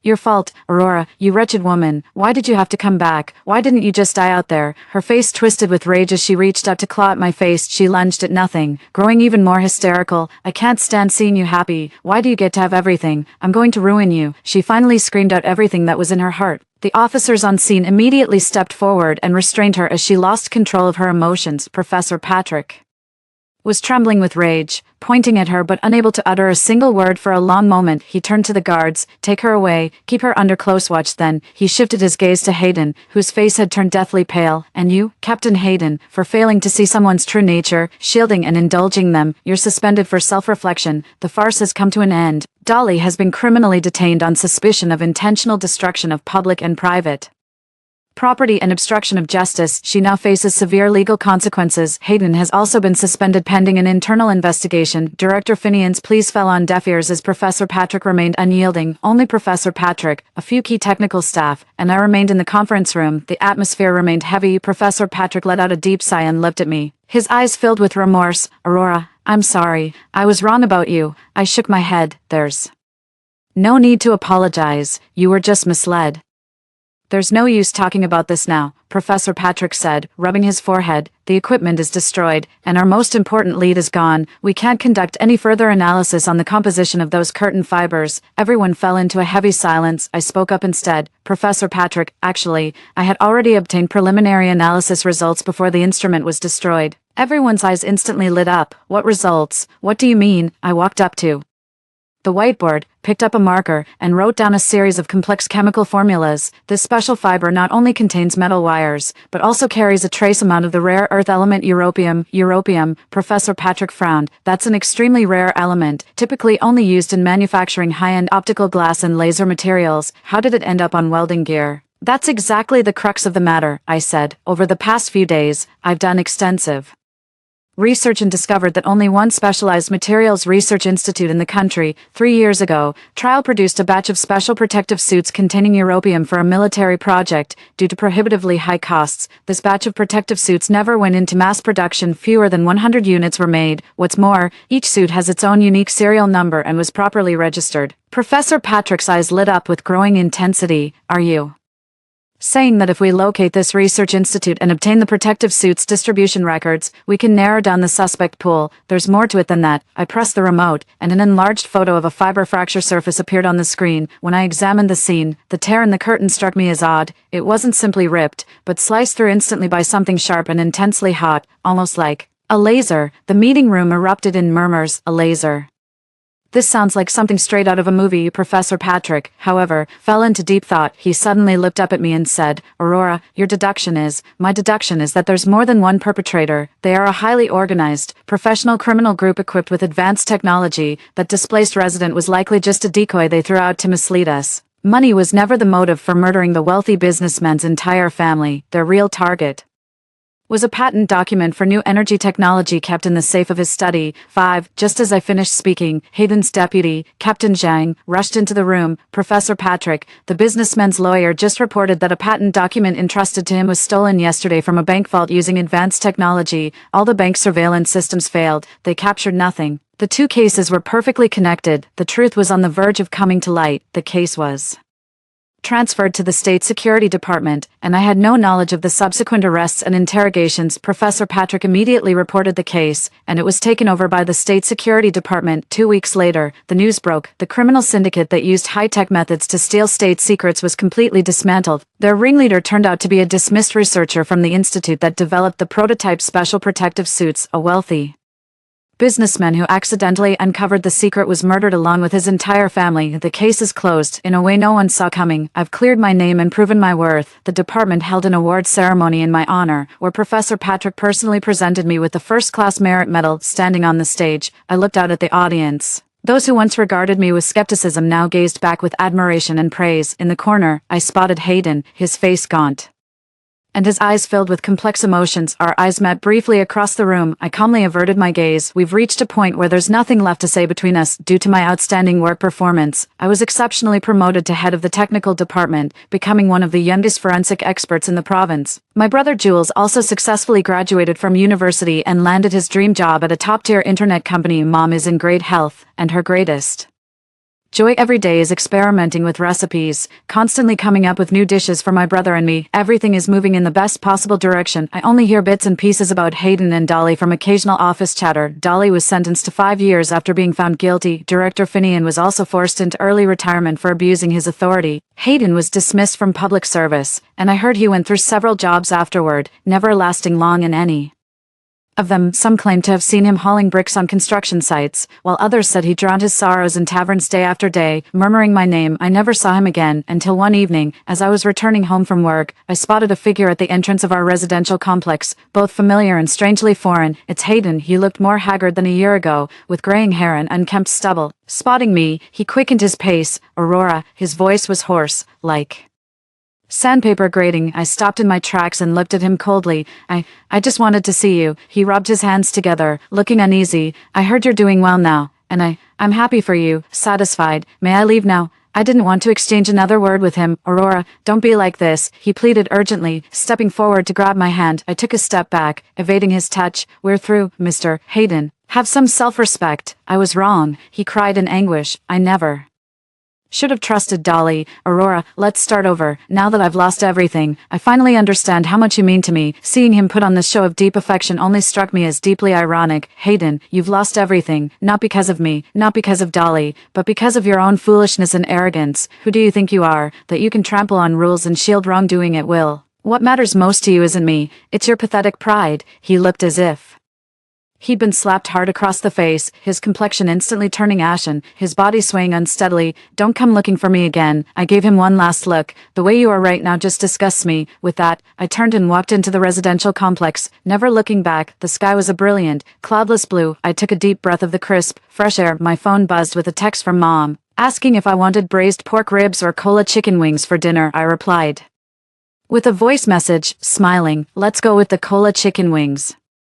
Mom, Jules loves those. I set down my phone and looked up at the sky. In this lifetime, justice has been served and my loved ones are safe and sound. Story 2. My sister can control who hears her inner thoughts. In my past life, manipulated by her mental whispers, my family locked me in a psychiatric hospital. When I opened my eyes again, I'd returned to the day my stepsister arrived, outwardly innocent, she thought. Is this really the villain from the novel who bankrupted our company, drove Dad to suicide, and nearly killed my brother? With a cold laugh, I turned and dialed the National Security Hotline. I'd like to report an interdimensional trespasser in our household. After a decade locked in the psychiatric ward, I finally died of depression. When consciousness returned, it was precisely during my brother's engagement banquet with his girlfriend, the day before John Lilly came to our home. Tomorrow, my father will bring home his fallen comrade's orphan, who'll become our family's third child, my younger sister. One, in my past life, ever since her arrival, my father, brother, and everyone around me turned cold toward me overnight, some even treating me like a sworn enemy, yet she effortlessly won everyone's affection. Jealousy drove me to the brink of madness. I fought against Jan Lilly with reckless abandon, yet every scheme I devised was effortlessly seen through. On the eve of the college entrance exams, my 18th birthday, I physically assaulted Jan Lilly, my own brother, then produced a psychiatric evaluation and had me committed. I never saw any of them again for the rest of my life. On the evening of the engagement party, before we even got home, my dad took a phone call and rushed off. The next afternoon, I woke up at the exact same time as in my past life, just in time to see my dad walking through the gate with Jan Lilly. This part was identical to my previous life. The difference was, in that past life, Evan had left for work early that morning and didn't return until late at night. Today, I faked being sick to get my brother to come home, and he brought his fiancée along with him. Evan, you're home too. My father pulled Jan Lilly forward from behind him. This is Jan Lilly, my comrade's daughter. She'll be staying with us for a while. In my past life, I barely noticed Jan Lilly's reaction when she arrived. I genuinely thought she was just staying temporarily, so I brushed her off in my hurry to go out, giving her only a casual greeting before bolting. But now, looking closely, I realized, how could a child who just lost both parents show no trace of grief? Instead, she was staring straight at me, sizing me up. Is she really Uncle Jung's child? The next second, a sweet voice rang out of nowhere. Wow,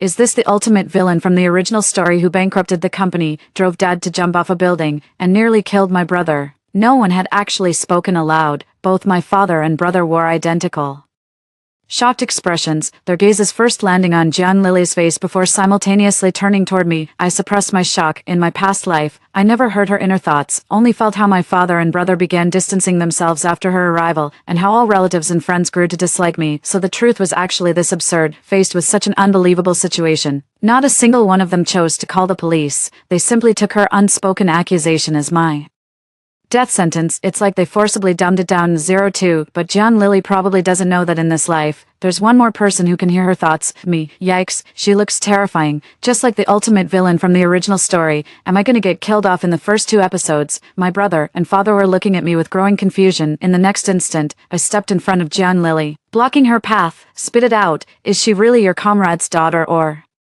Your secret love child. My father shot me a glare. What nonsense. She's Uncle Jung's daughter, the same man who held you as a baby. If they're determined to paint me as the villain, I'll play the part to perfection with deliberate theatrics. How long is she staying with us? A day or two? Wait, you brought luggage. Don't tell me this is permanent. My father's face darkened completely as he gently patted Jian Lily's shoulder. Lily, go inside first. Let me talk to your sister. I blocked Jian Lily's path. Hold on, nobody's going anywhere until we get this straight. Jian Lily's internal monologue screamed, oh no, this villain seems even more ruthless than in the original story. Am I about to get killed right here? Dad and my brother's gazes were fixed on me. Seeing this, Jade mustered her courage to persuade me to step aside. In my past life, I didn't have the best relationship with her. Shortly after their engagement, my brother caught her getting cozy with another man and insisted on calling off the wedding despite her explanations, yet she was practically the only one who comforted me and tended to my wounds when everyone else stabbed me in the back. That's why in this life, I proactively asked for her contact at the engagement party, and precisely because of this, when she heard I was ill, she came back with my brother. I deliberately called out sis-in-law. I'd never let some shady character into my house, who knows what she's scheming, right on cue.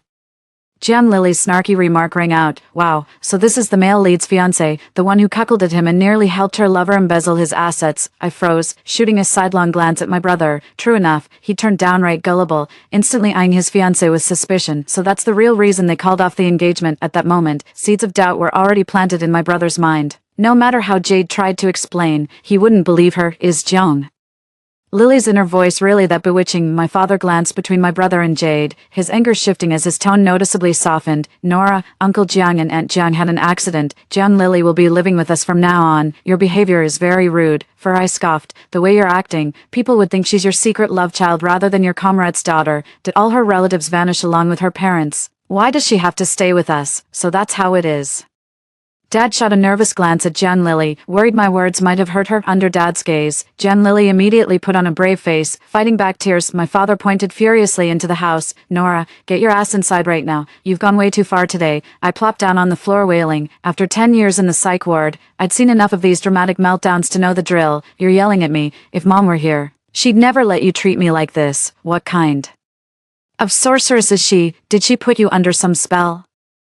How dare you shout at me over some outsider? Even if she were divine, she'd bless her own parents first. What's it to you? I muttered pointedly to myself. You've changed. She can't possibly be Uncle Jung's daughter. I want my mom back. I don't want you. My sarcastic remark jolted them back to their senses a little, casting suspicious glances at Jian Lily, but when my brother saw me throwing a tantrum, he couldn't help smacking my head. Nora, you're 16, not 6. What's gotten into you? I'd like to know what's gotten into me too. If only you weren't bewitched by her inner monologue, I wouldn't have to act like this. Complaints aside, I still took the out they gave me, though I kept up the act, huffing. Whatever, I just don't like her. She's totally that two-faced innocent type who'll badmouth people behind their backs. Bet she'll go running to you with some sob story about me later. My dad and brother instinctively glanced at Jian Lily simultaneously, their expressions growing more skeptical. Seeing the seeds of doubt were properly sown, I dropped the act and stormed off to my room in feigned anger. Out of the corner of my I caught my brother still gripping Jade's hand tightly. I felt slightly relieved. It seems their intelligence might still be salvageable in this lifetime. 5. Jian Lily ended up staying at our place after all, and my dad spent ages comforting her. After all, someone who could push me into the abyss with just a single thought wouldn't be so easily dethroned. The next morning when I came downstairs, everyone was already seated at the table, and an exquisite cream cake sat at my place. As she approached the dining table, Jian Lily timidly said, Sister Nora, I made this little cake for you. I hope you'll like it. At the same moment, that familiar voice echoed in my ears again. Oh please, if the big bad eats my cake, maybe they'll go easy on me and let me survive till the finale. I just want to focus on my studies, not get dragged into your corporate power struggles. I maintained a straight face as I pulled out the chair and sat down. Great. Starting the drama first thing in the morning. Your mind-reading skills are scarily accurate. Every word hits right where it hurts with those two. Sure enough, my dad and brother's expressions darkened. Your sister woke up early to bake you a cake. Who do you think you're scowling at? Dad snapped. In my past life, it was the same old story, just because I had morning grumpiness and couldn't eat cake. My dad accused me of giving him attitude when I couldn't force a smile. That trivial incident became the starting point. I began finding fault with the female lead everywhere, making things difficult for her at every turn. After being scolded in my previous life, my temper flared. Without explanation, I petulantly slammed my chopsticks down and stormed off from the dining table. But now, smack, I flipped the cake upside down onto the table. Who's her sister? My father glared at Me coldly, Nora, apologize. I looked up at him, unable to suppress my sarcasm. Dad, Mom told me she raised me all by herself when I was little. You barely even held me, so you didn't know I'm lactose intolerant and can't have any dairy. Is that it? I wasn't sure if John Lily made that cake on purpose or if she'd accidentally stepped on my landmine, after all, judging from her inner thoughts. It seems we're all living in the world of a book, and she knows every plot twist of this story. If you insist I'm the villain, then why would we villains ever take this lying down? My father fell silent after my retort, so I immediately turned my attack towards John Lily. Are you our housemaid? Don't we have actual staff? What possessed you to wake up at dawn baking cakes? 6. Jen Lily's face turned deathly pale, tears welling up instantly. Jen Lily was strikingly beautiful, and when she cried, her delicate tear-streaked face looked utterly pitiful, enough to melt any man's heart. I'm sorry. I thought you might dislike me, sis, so I made this cake, while subtly provoking me. She was internally panicking. Oh no, not again. Did I upset her? She really lives up to being the ultimate villain, so temperamental. If you know I'm the villain, why are you so eager to come to my place? I sneered. What? Did Uncle Jem mistreat you that badly? The Jem family's loaded, yet you're acting like some penny-pinching brat. Are you even his real daughter? John Lily shrank under my words, instinctively hiding her hands beneath the table as she threw my brother Evan a pleading look. I really didn't know you couldn't eat cake. I just like baking desserts sometimes. Wah, big bro, save me. You're the male lead from the original story. Only you can keep her in check. The moment Evan met the heroine's pleading gaze, his inner white knight instantly awakened. Enough, Nora, you've been throwing tantrums since morning. When will it end? Shaoli didn't mean it. If you can't eat it, don't. Must you lash out at everyone like the whole world's wronged you? I turned to face Evan squarely, waiting until he finished scolding before responding. So now you're taking her side to lecture me too? Evan, I'm just calling it as I see it.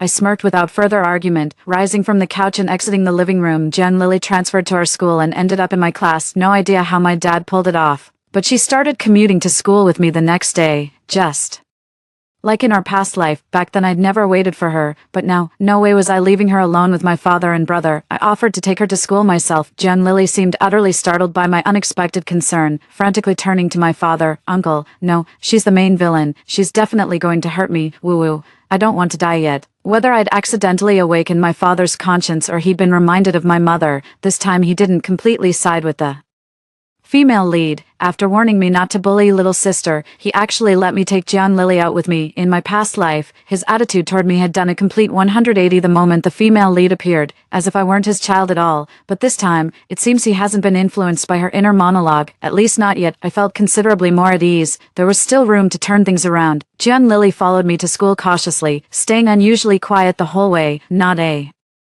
single thought of hers reached my ears. 7. Talk about targeted delivery. Right after arriving at school, I bumped into Arthur, the top student in our grade. The moment I entered the classroom, I'm academically hopeless with wide-ranging interests, but studying is the one thing that just doesn't spark my enthusiasm. My status-conscious dad pulled strings to get me into the school's top class. Arthur not only consistently ranked first in our grade, but was also the school heartthrob and our class monitor. The moment I walked into class, he'd immediately demand my homework. What homework could I possibly have? Just as I was about to brush it off like usual, the female lead quipped, Arthur, the guy Nora had a crush on in the original story, but after rejecting her, got sexually assaulted by people she hired. Both Arthur and I froze in shock. God knows I barely had any interaction with him in my past life, far from liking him. I actually found him quite irritating, always wearing that sour expression like the whole world owed him a fortune. Now that I think about it, he probably could hear John Lily's inner thoughts too. No wonder he couldn't bring himself to be happy around me. John Lily still wasn't done ranting internally. Nora's still looking at him. Damn it, has she already taken a liking to him? How should I warn Arthur about this? My fists were clenched so tight I genuinely wanted to punch her. So now you remember to call me Nora. At home it's always the villainous this and the villainous that. If you just stuck to calling me the big bad like usual instead of using my name, I wouldn't be this embarrassed. I silently took 2 steps back, observing the expressions on both their faces. I may not be a saint, but I'm not the type to force someone just because they don't like me. Am I? At worst, I might take matters into my own hands, but that's the absolute limit. What a load of crap this original work is. Zero logic whatsoever. 8. Forgot to do it. I casually snatched 2 notebooks from his hands. Give me 10 minutes, I'll copy and hand them right back. Under the weight of 2 pairs of scrutinizing eyes, I walked toward the spot I remembered. John Lily quickly won the affection of nearly every boy in class, except Arthur. In our past life, I remember Arthur treated John Lily well too, even seemed to have romantic feelings for her. But in this life, perhaps because I kept pestering him, he'd bolt every time he saw us together. It's not my fault. My grades were terrible, and he was the smartest in class. Even though I knew he disliked me, I had no choice but to swallow my pride and ask him for help. Didn't Jian Lily keep telling everyone through her inner monologue that all she wanted was to focus on studying? How could I possibly lose to her? Every time I saw her going to Arthur for help, I'd immediately push my way in, shove her aside, and ask my own questions. She always puts on that pitiful "I won't compete with you" act. But behind my back she's constantly trash-talking me. If I were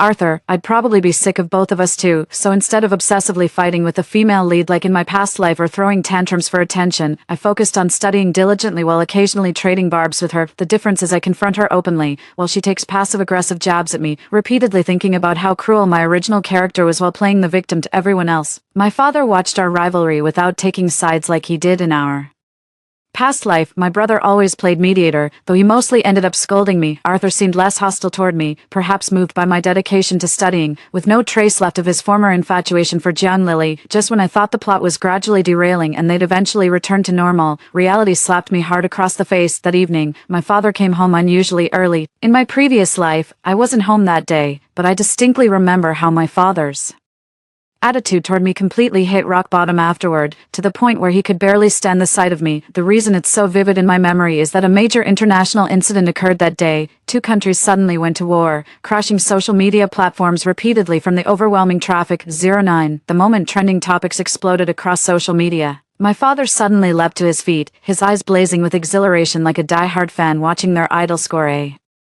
winning goal. I suddenly got the sinking feeling in my gut. Sure enough, Jian Lily walked in from outside carrying books. The next second, as she headed toward the second-floor bedroom, she abruptly turned to glance at the news on TV. "Oh, I almost forgot. Country A and Country B went to war today. If we'd stocked up on gold earlier, we'd be making a killing right now. And that guy who came to Uncle for investment the other day, his company will go public and become a household name in the future.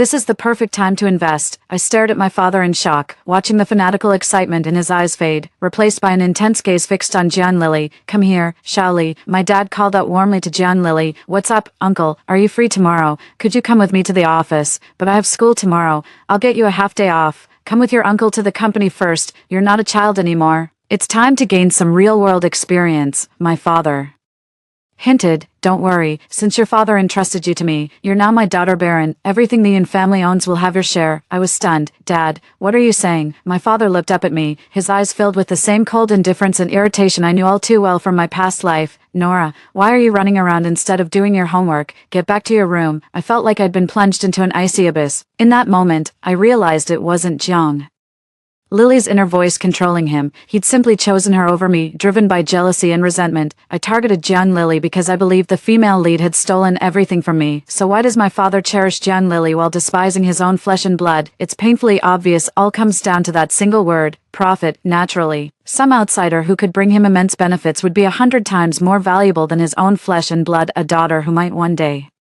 drive him to jump off a building. No.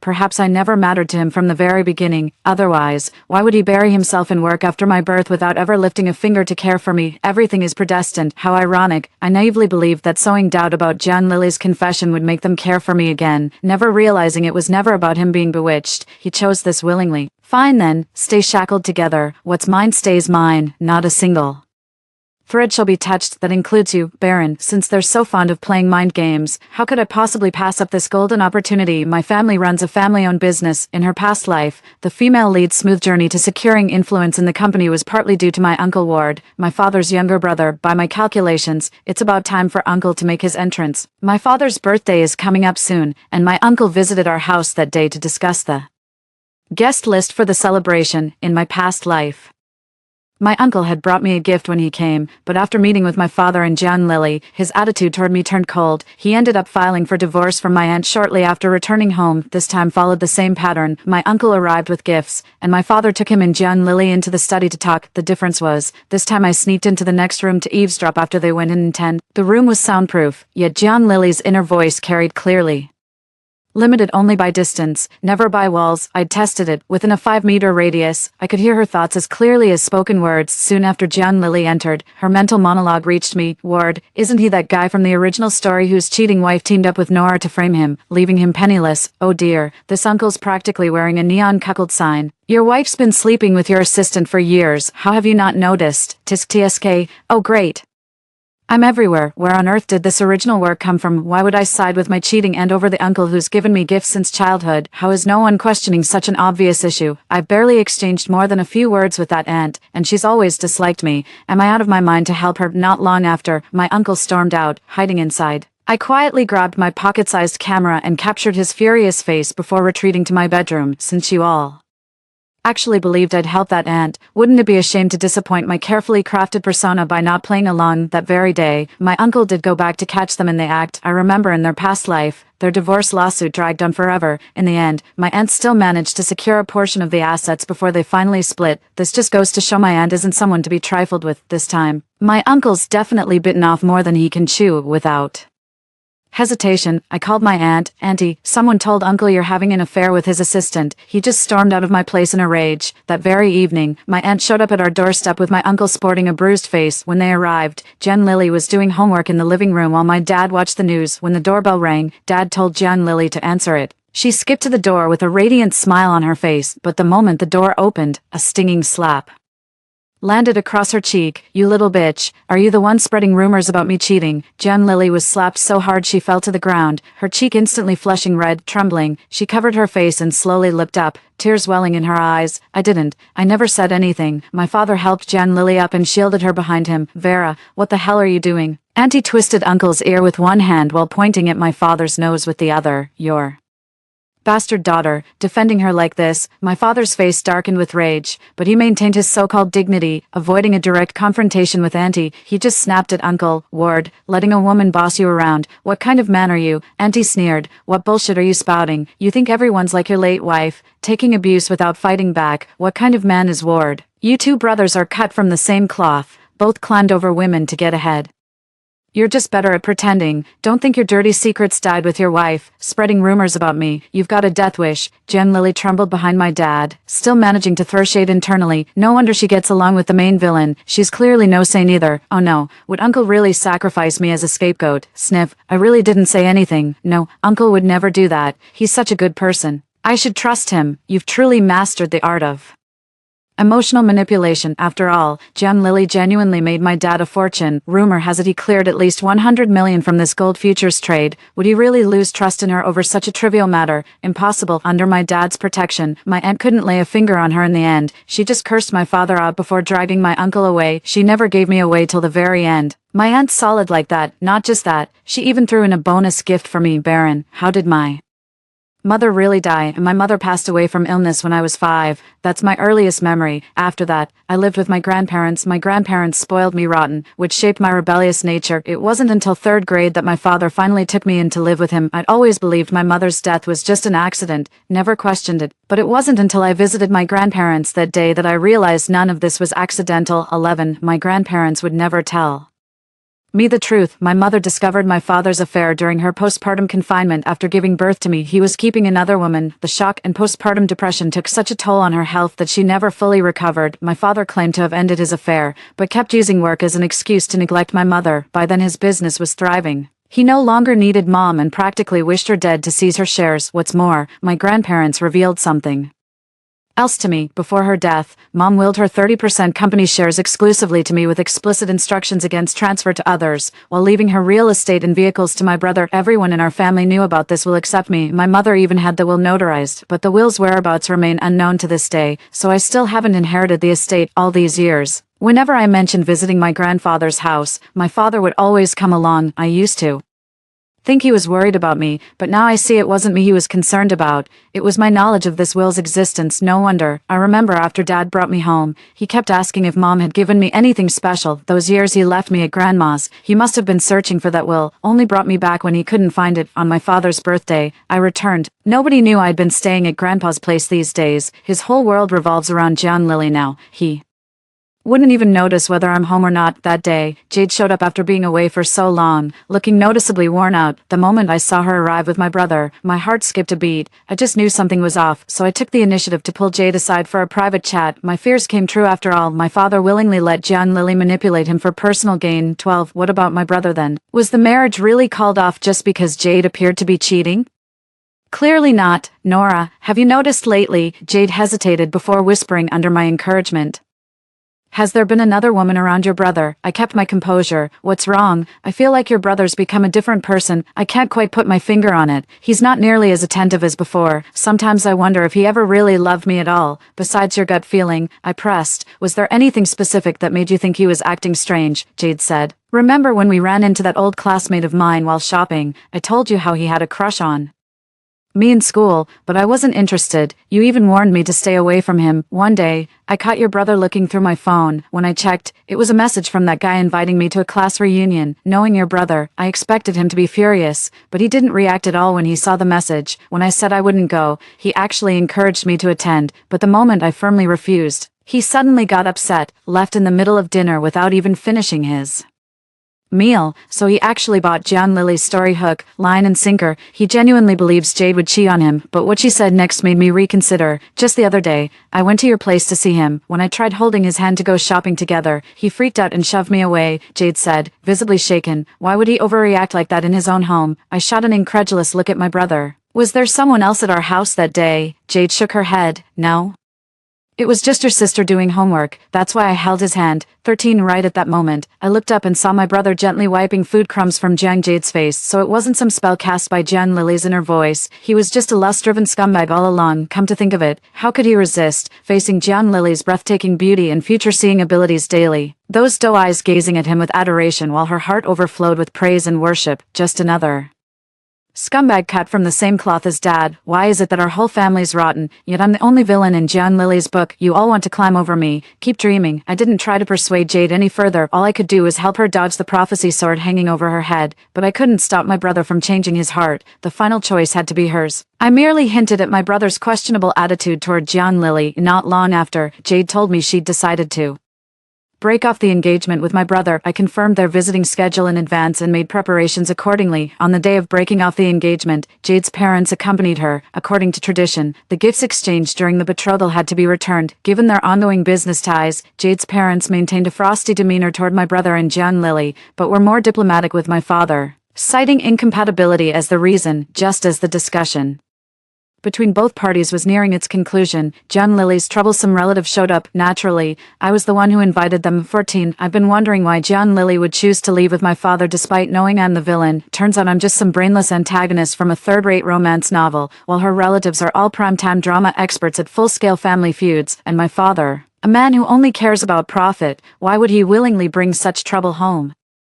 Naturally, it's because John Lily inherited a fortune from her parents after Uncle John's tragic death. That pack of vultures from the John family had been sharpening their claws to fight over the inheritance. Without my father's protection, John Lily would have been devoured alive by those relatives long ago. In my past life, they never showed up even when I got locked away in the mental institution. Who knows if my father pulled some strings behind the scenes, or if they only came sniffing around after I was gone. When these gold-digging relatives got wind of the inside story I deliberately leaked about John family adopting Lily just to groom her relationship with Evan and swallow up the entire John fortune, and then witnessed Evan breaking off his engagement with their own eyes, how could they possibly doubt it? Even Uncle and Aunt She were convinced. Not just them, our household became quite the spectacle for a while. It took the police arriving to finally free my father and the others. 15. My father, who always prized propriety, was left utterly disheveled. John Lily clearly hadn't anticipated this scenario. How could her delicate, Willow-like physique endure such torment from these people? Bruised purple and red from the pinching, she wept with even more raw anguish than when her aunt had beaten her. The farce ended temporarily when my father swore before the entire John family that he'd adopted John Lily with pure intentions, and that Evan could never harbor any improper feelings for her. But this was far from enough. Those 10 years in the mental institution weren't just my past life's ending. If I let John Lily stay in our house this time around, the day my father becomes the richest man through her, my fate will be far worse than before, so I have to win this with my instigation. The John family plunged into months of inheritance battles until the court redistributed Uncle John's estate according to inheritance laws. Every last John, down to the family dog, got their cut of the pie. John Lily's assets have taken a massive hit. Apart from her looks, what she can offer my brother now pales in comparison to Jade. As for the ability to foresee the future, our father controls everything. He can only scavenge for scraps left behind. Without the She family's backing, his position in the conglomerate isn't as cushy as before. In his past life, after breaking off the engagement with Jade, he probably had his eyes on John Lily's fortune. That's why he could play the long game with such composure this time around. I've already stripped away a significant portion of his hidden advantages. His growing panic is evident as he's begun probing, both overtly and covertly, about whether Mom left me anything special. I'm sorely tempted to ask him, do you really think the company would still have a place for you even if you found that special thing? Since I haven't managed to locate Mom's will, I've been biding my time, collecting the female leads. Occasional emotional leaks while focusing on the impending college entrance exams. Throughout these 3 years, not a single day passed where I slacked off academically, even while locked in battle with the female lead, after literally dying once. How could studying possibly compare to the decade I spent being treated as mentally ill? I treasure the second chance deeply. Arthur's gone from being wary of me to completely letting his guard down. Who'd have thought that after Rebirth, the one person immune to the plot's control would be a complete stranger with no blood ties to me? No surprise the top students got brains, the kids sharp as a tack. Never expected this special thing to arrive in such a surprising yet perfectly reasonable way. On my 18th birthday, the last break before the college entrance exams, today would be followed by visiting the test site tomorrow, and the exams themselves the day after. This time, I chose to return to Grandma's house. The Yun household had long ceased to be a place I could call home, true to Jiang Lily's description as the male lead. Evan laid low in the corporation after breaking off the engagement with the Shi family. Leveraging the heroine's inner thoughts and his own capabilities, he successfully secured several major projects, firmly establishing his position. His gaze toward Jiang Lily grew increasingly intense. After all, who wouldn't adore a prophet who brings wealth and status? With their attention wholly focused on Jiang Lily, they naturally forgot my birthday, just like in the previous life, 16 in my past life. The reason I completely lost control and lashed out at Jiang Lily without warning was precisely because on my birthday, I'd been desperately hoping my father and brother would remember me again. Yet not only did none of them realize it was my birthday, they took Jiang Lily out alone to pray for blessings, wishing her success in the college entrance exams this lifetime. They didn't take me either, perhaps in their eyes. As an academic failure, I shouldn't even have the right to take those exams.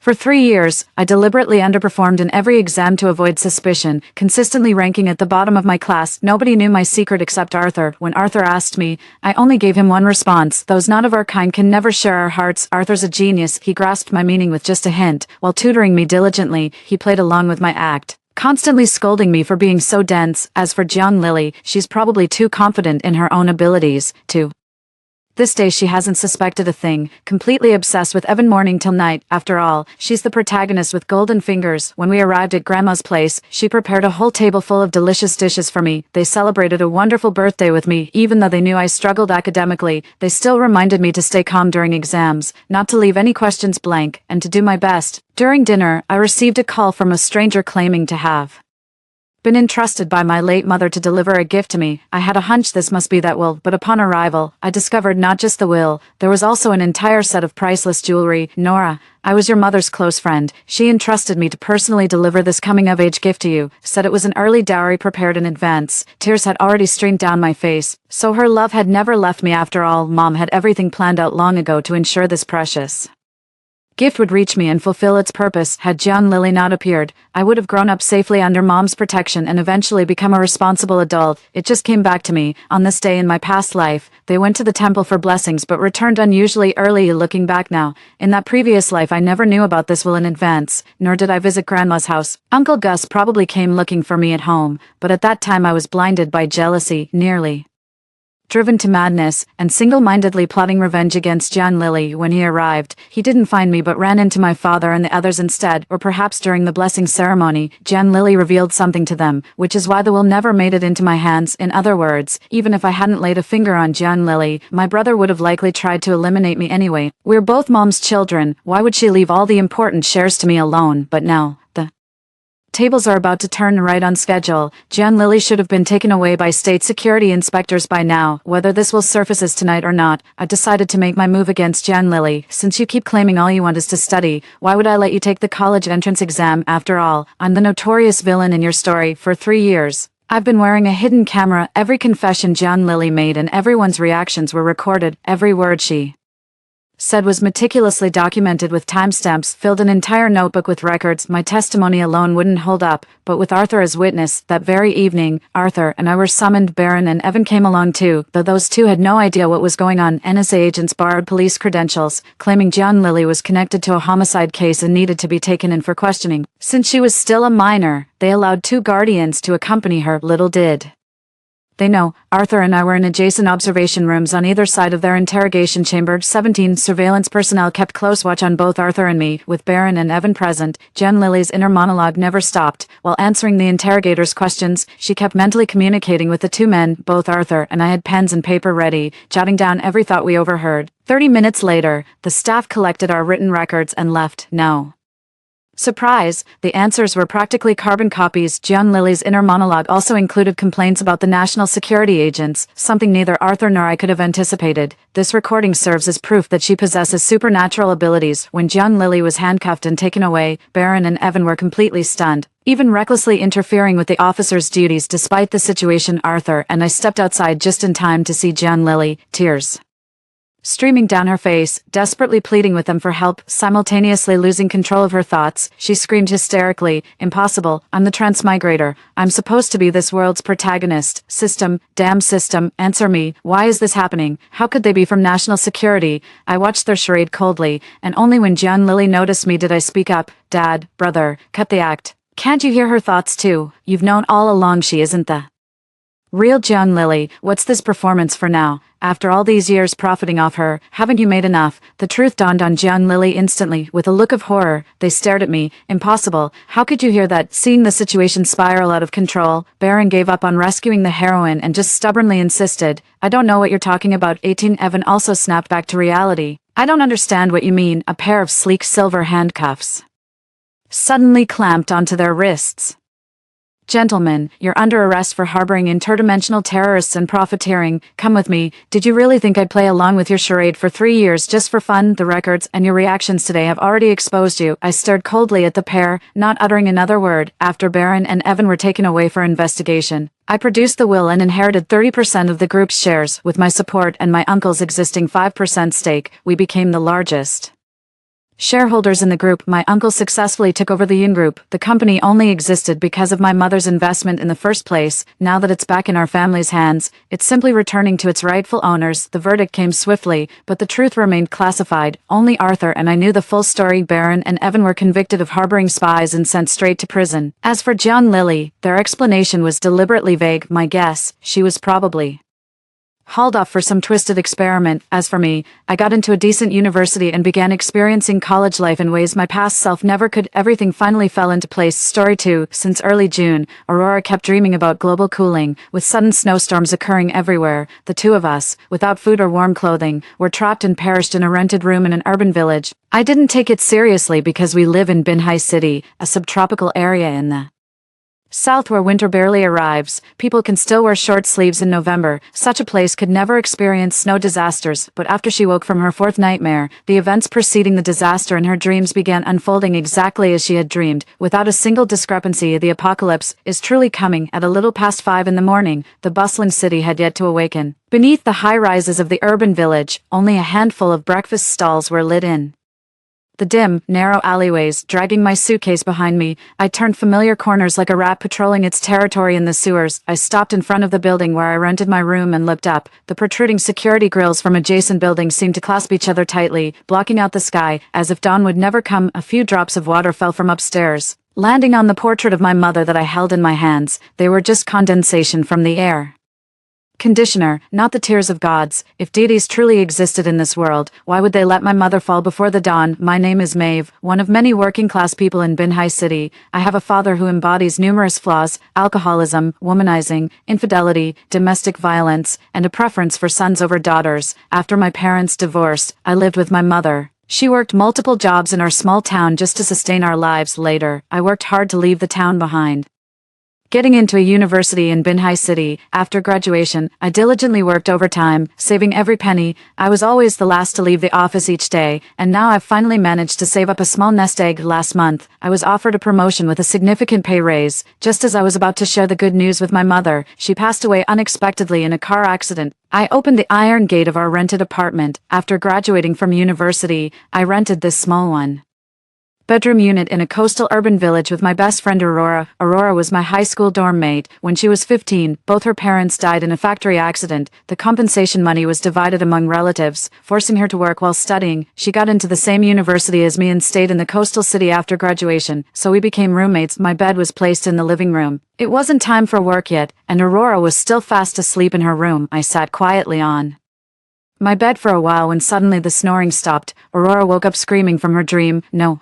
I pushed open the door. Did you have another nightmare? Aurora said with a mournful face. Maeve, I dreamed again that we froze to death. She had told me about this dream on WeChat when I went home from my mother's funeral. She kept dreaming every few days about global cooling, roads blocked by heavy snow, and the two of us starving and freezing to death in our rented apartment. Aurora, still frightened, wrapped herself tightly in the blanket. They say things don't happen more than 3 times, but this is the 4th time. Do you think it could be real? Before you forget, write down all the details of your dream. I absent-mindedly handed her paper and pen. If the events leading up to the disaster in your dream come true, then it might be real. Otherwise, it's just an illusion caused by our air conditioner being set too low. I thought to myself that Binhai City is clearly a subtropical city. If snow were to fall anywhere, it would never be Binhai's turn, let alone a snow disaster. Famous male star was crowned Duke of Duan by netizens after his new TV drama aired, while his girlfriend Miss Sienna was titled Duchess of Duan. I read Aurora's note aloud. What kind of nonsense is this? The landlord waived 1 month's rent for us. That's even more ridiculous. That penny pincher would haggle over every kilowatt of electricity and every ton of water. How could he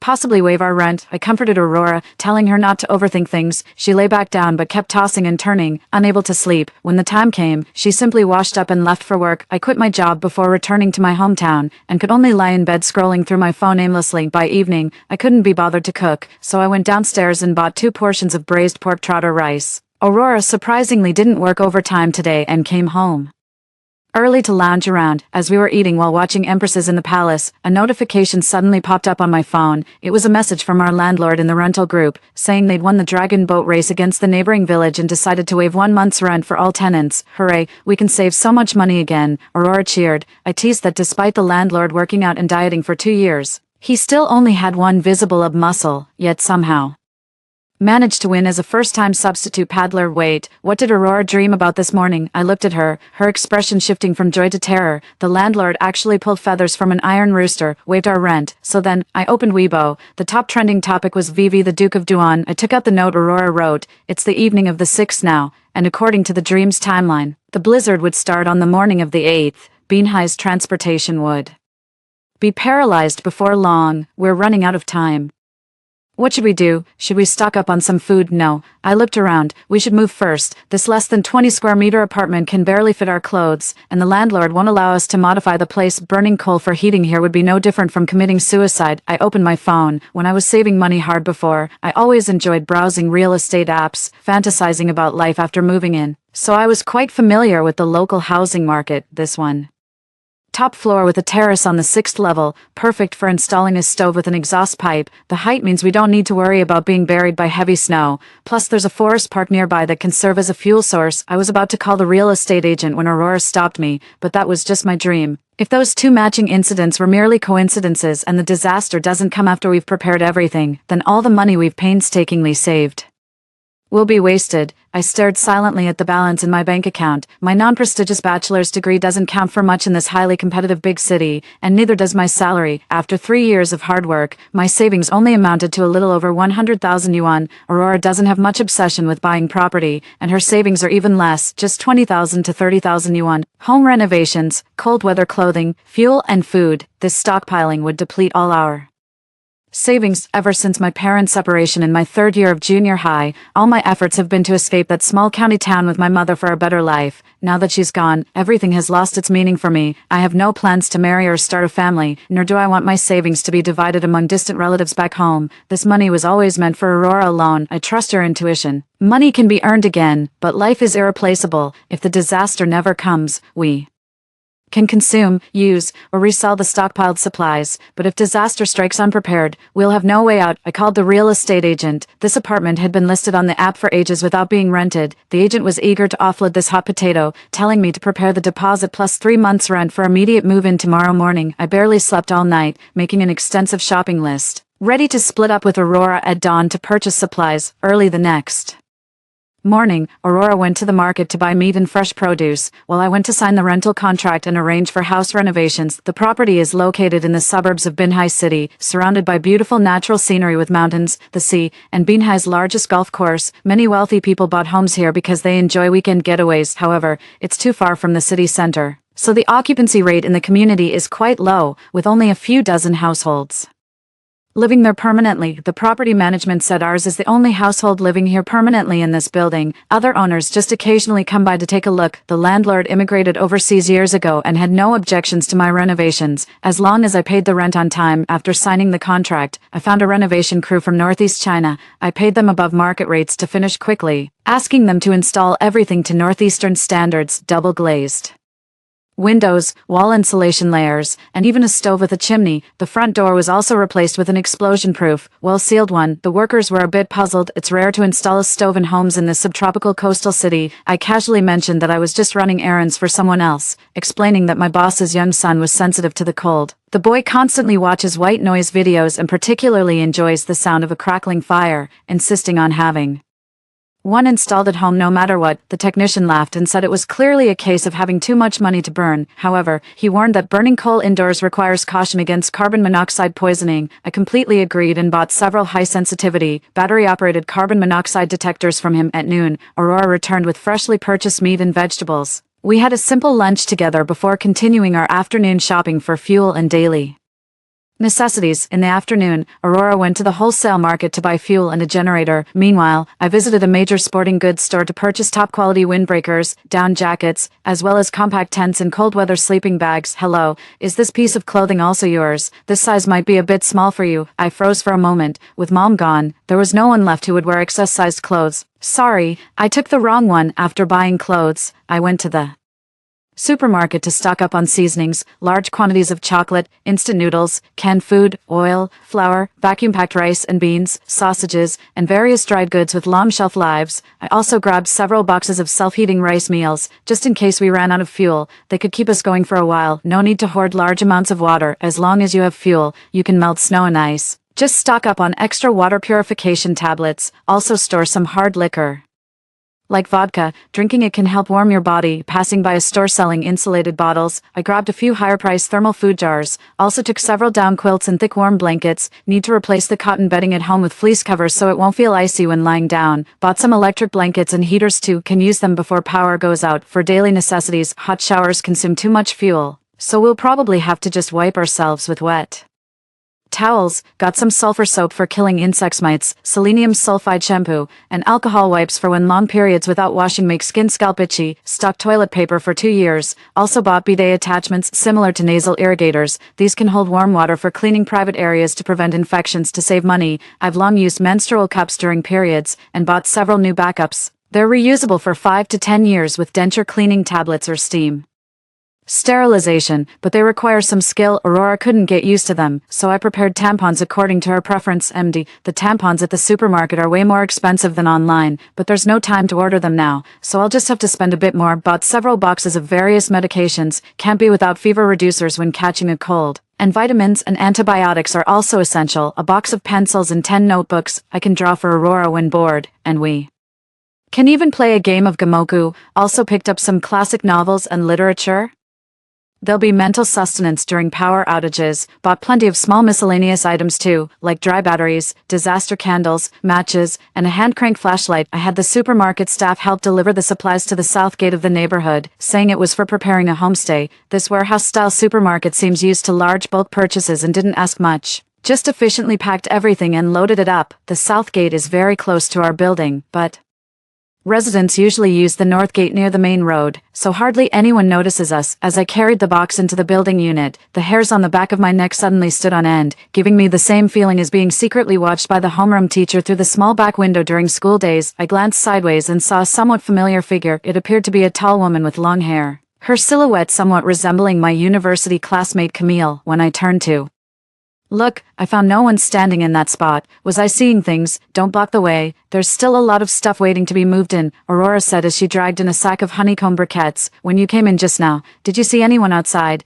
I thought I saw someone standing there, but when I looked again they were gone. I asked her while walking toward the elevator. No, don't scare me like this late at night. Aurora looked at me puzzled. Could it be because you haven't been sleeping well these past few days? Maybe you're just seeing things. Could I really have been seeing things? I rubbed my dry eyes and continued moving the supplies. The supplies were truly numerous and heavy. The two of us made countless trips, and after being unaccustomed to such intense physical labor for so long, I was panting from exhaustion. Aurora patted my shoulder. Hang in there. Just one last trip. See that? If you don't study hard and amount to nothing, you'll end up doing dirty, exhausting manual labor like this. A passing auntie pointed at us while lecturing. She wore slippers and loose house clothes, leading a little girl, probably a resident, out for an evening stroll in the compound. Aurora and I exchanged glances. We had been hauling coal all this time, both covered in dust and grime, our clothes reeking of sweat. The auntie gave us a disdainful look. Get lost. Don't dirty our clothes with your touch. Aurora was about to confront them when I quickly pulled her back. Now wasn't the time to stir up trouble. Aurora rolled her eyes dramatically and stormed into the apartment building, fuming. By the time we got home, we were too exhausted to tidy up, leaving everything piled in the living room. Dinner was instant noodles with ham and eggs. After eating, we lay on the couch for quite a while before finally recovering. Aurora said she wanted to take a nice, relaxing hot bath.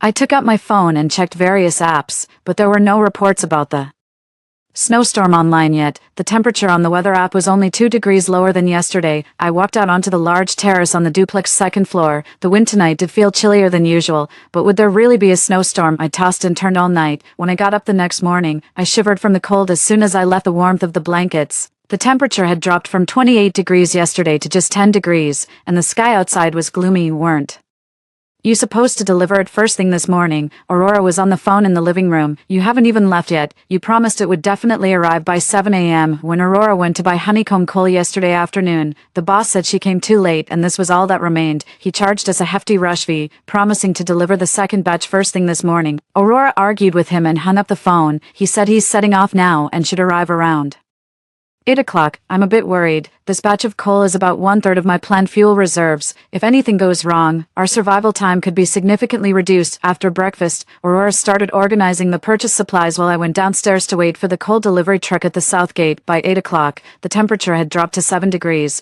but the coal truck still hadn't arrived on time. I called the boss again, and he said the delivery was on its way and would arrive shortly. Get out, all of you, get out. A middle-aged man with a beer belly chased a mother and daughter out of the small courtyard on the first floor. You shameless bastard, you've got some vixen on the side and now you're abandoning your wife and child. The aunt shouted at the middle-aged man at the top of her lungs.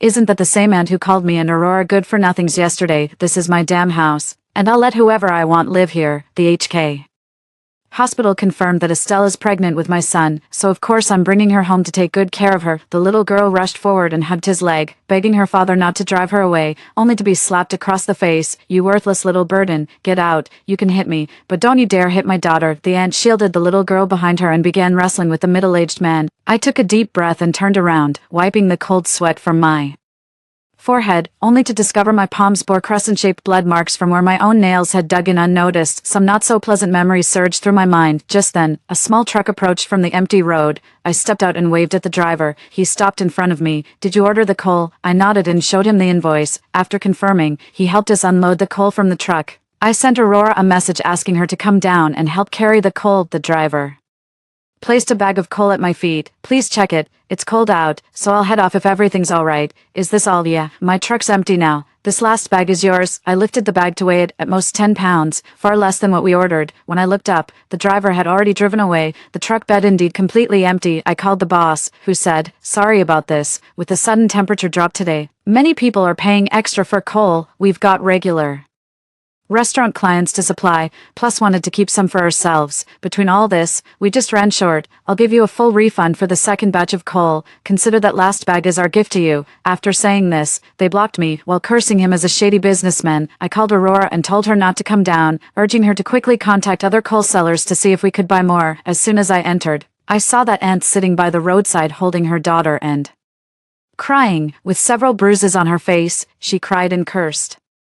What kind of terrible app is this? I've been trying to hail a cab for so long with no drivers coming. The little girl silently wiped her mother's tears. I ignored them and walked straight toward the apartment building, looking up at the sky. According to the time Aurora dreamed about, it would start snowing in another hour. When I reached the elevator, I stood there for a moment. The little girl's teary eyes lingered in my mind, and the figures of the aunt and my mother overlapped. I sighed.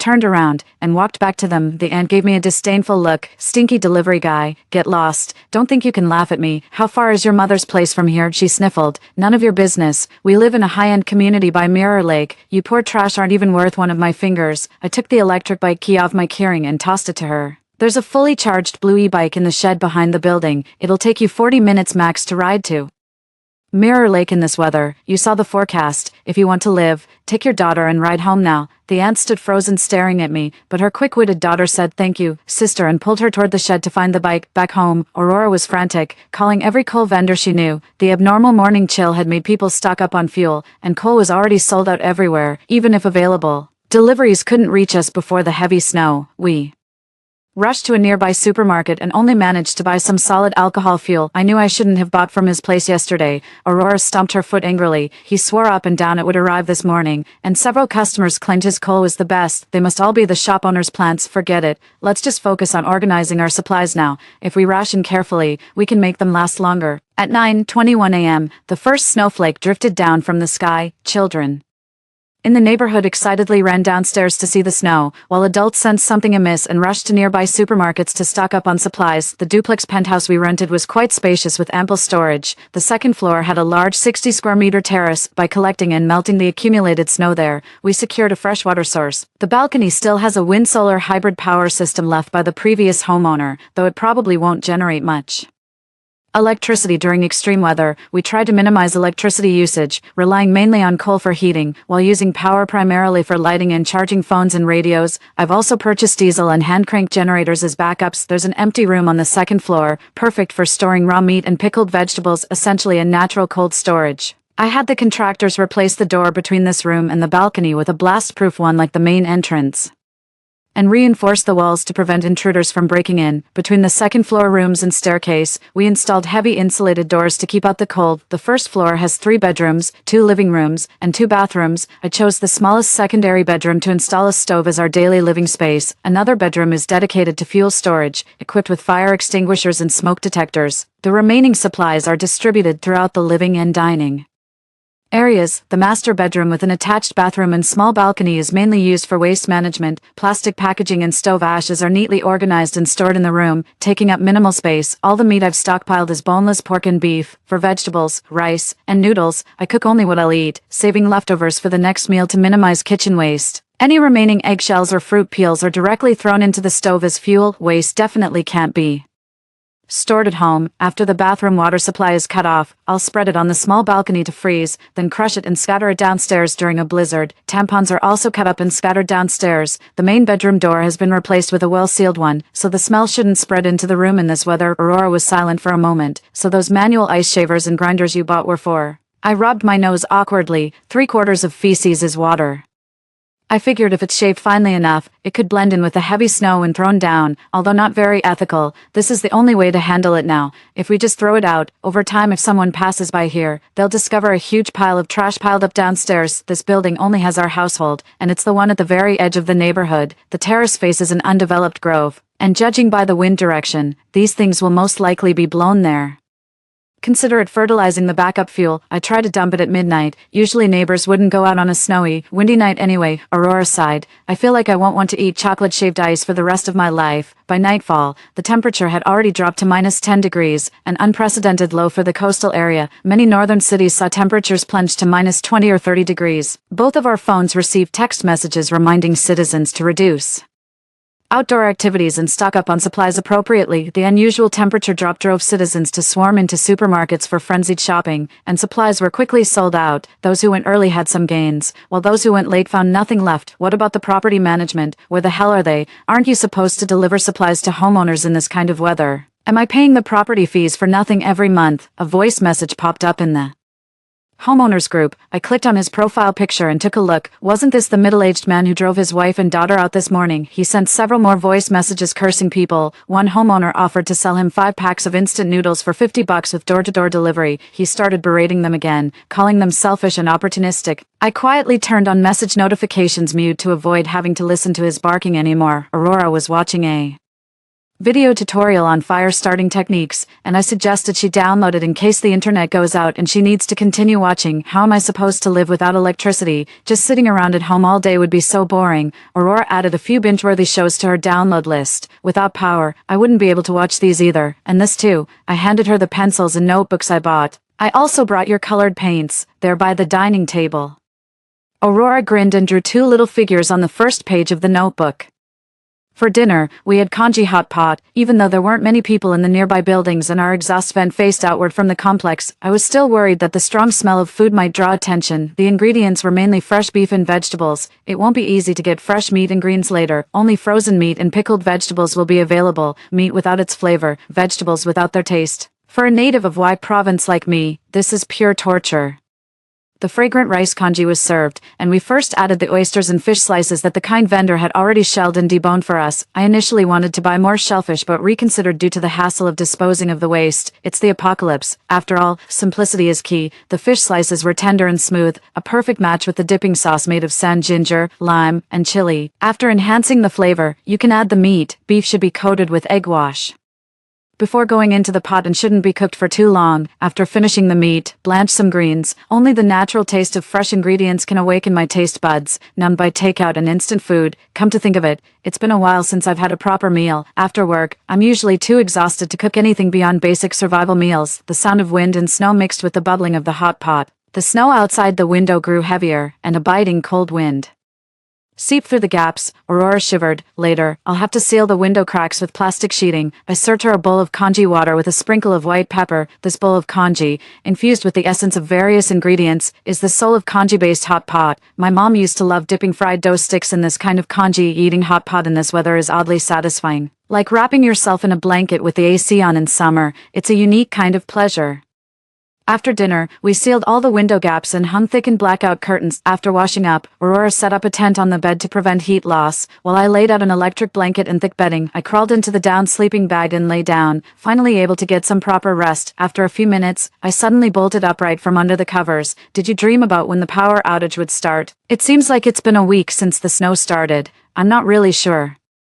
It couldn't be today, could it? Aurora yawned. What if it's different from your dream? If the power goes out and the temperature drops in the middle of the night, could we freeze to death in our sleep? Maeve, don't work yourself up like this. Aurora pushed me back down and casually picked up the alarm clock from the nightstand. Here's what we'll do. I'll set the alarm to check every 2 hours. Let's both get some proper rest today, and we can start taking turns keeping watch tomorrow. I massaged my sore shoulders and agreed to her suggestion. Aurora turned off the light, and I quickly fell asleep, waking several times during the night. Thankfully, the power stayed on when the 8 a.m. alarm rang. The sky outside remained as dark as night, the snow was heavier than yesterday, and the temperature had dropped to minus 20 degrees Celsius. Relevant departments are striving to maintain the operation of power supply equipment, with countless maintenance workers still working outdoors.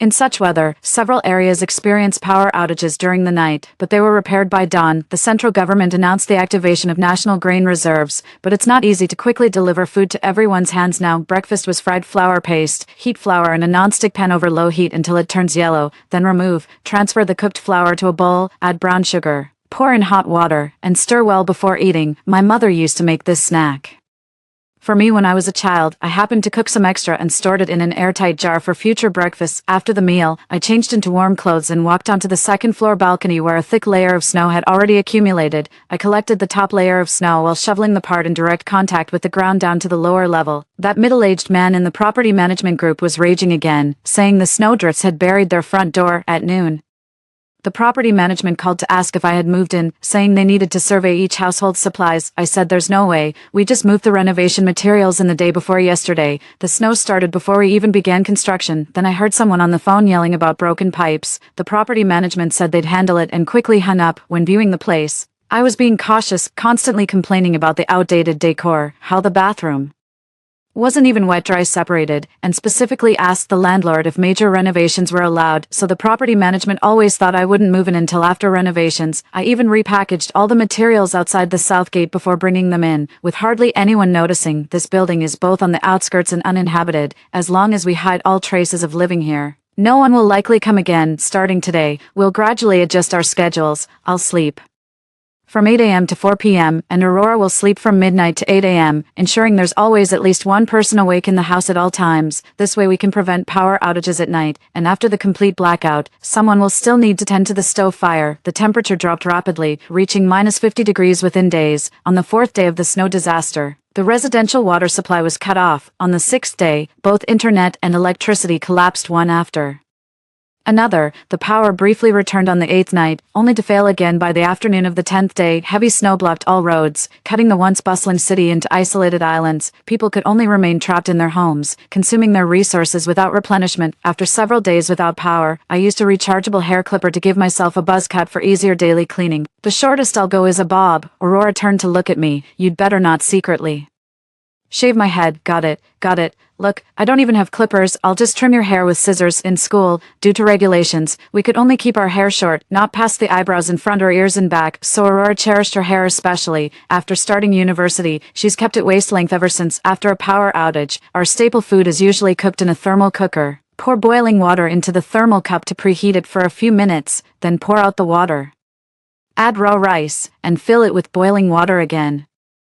After sealing the lid, let it sit for 4 to 5 hours, and congee will be ready. Although the texture isn't great and the rice often ends up undercooked, this method saves fuel. We also have long-lasting potatoes, taro, sweet potatoes, pumpkins, and instant noodles as supplementary staples. The main dishes usually consist of various combinations of pork, beef, pickled vegetables, or freeze-dried vegetables, paired with different sauces to go with the rice, or simply heated canned food. We also take vitamins regularly in measured doses. I've prepared dried fruits and canned fruit and syrup that can be soaked in water as dietary supplements. On a bitterly cold midnight, I sat wrapped in a duvet by the stove, reading a book by the light of a hand-cranked flashlight. The fire crackled as a can of fermented black bean and dace fish stew heated on the stove, paired with plain congee, a simple yet satisfying meal. The stove usually also held a few sweet potatoes and chestnuts Aurora had tucked inside. There was also coffee, which I hadn't prepared. Aurora bought it. She always teased that my veins run with coffee instead of blood. Truthfully, I don't love coffee that much. I just use it to maintain my overachiever's sleep schedule. Mom always says she loves the taste of coffee, but she can't sleep after drinking it, so she can only take a small sip. I caressed Mom's portrait. Why don't you visit me in my dreams? Do you want me to forget you completely? The outside temperature remained around -50 degrees. At first, the snowstorm raged day and night, but later brief intervals began to appear between the storms. The snow piled up higher and higher downstairs. It seems this disaster won't be over anytime soon. The marinated pork belly sizzles as it's grilled, paired with garlic slices and chili powder. As you chew, the rich fat bursts in your mouth, filling it with meaty aroma, while the crispy, charred skin adds another layer of texture. The only downside is the lack of lettuce, so we have to use pickled vegetables to cut through the greasiness. However, today's staple is different from usual. Instead of the porridge or half-cooked rice from a thermal cooker, we have fluffy rice made in an electric rice cooker. Yes, the power is back. It's been 8 months since the snowstorm began, and this is only the second time electricity has been restored. The last power restoration was 3 months ago, when the snow stopped for a full 15 days and temperatures rose significantly. Radio broadcasts mentioned that Binhai was seizing the opportunity to rush repairs on power lines and transport supplies. Everyone thought the disaster was coming to an end, but in the early hours of the 16th day,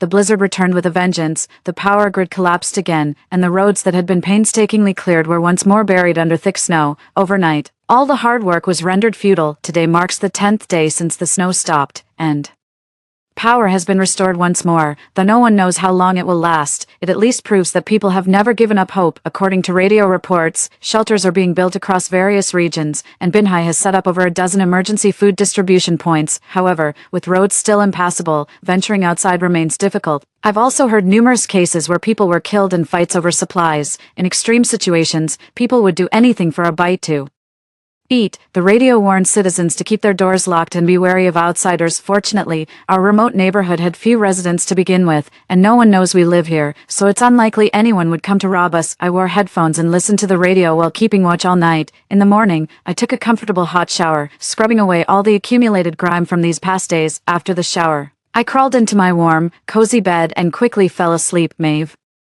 Maeve, I don't know how long it had been when I faintly heard Aurora calling me. Opening my eyes, I asked, "Is it time for me to get up?" "No, someone's knocking on the door outside." Our door. In an instant, my drowsiness vanished as I shot up from under the covers like a sit-up. I glanced at the alarm clock. It was 2 p.m. The nightmare-like howling of the wind outside the window started again. The blizzard had returned. The small desk lamp I'd left on before sleeping had gone out. Looks like the Power was out again. Aurora looked flustered. What should we do? Could they be here to rob our supplies? I thought it couldn't be possible. No one in this neighborhood knew we had moved in. Without time to think it through, I grabbed the machete and hatchet from under the bed, tools I'd prepared for gathering firewood when fuel ran out, and also handy for self-defense. I told Aurora to bring the fire extinguisher from the other room. My mom had once forwarded me a short video about using fire extinguishers for self-defense. This thing could catch an attacker completely off guard. The knocking continued, but the door remained sturdy. The walls had been thickened for insulation, making forced entry difficult. I made a silencing gesture, praying that the person outside would assume the place was unoccupied and leave. When receiving no response, only the sound of our heartbeats remained in the dim living room. Maeve, Aurora, don't hide inside without making a sound. I know you're home, she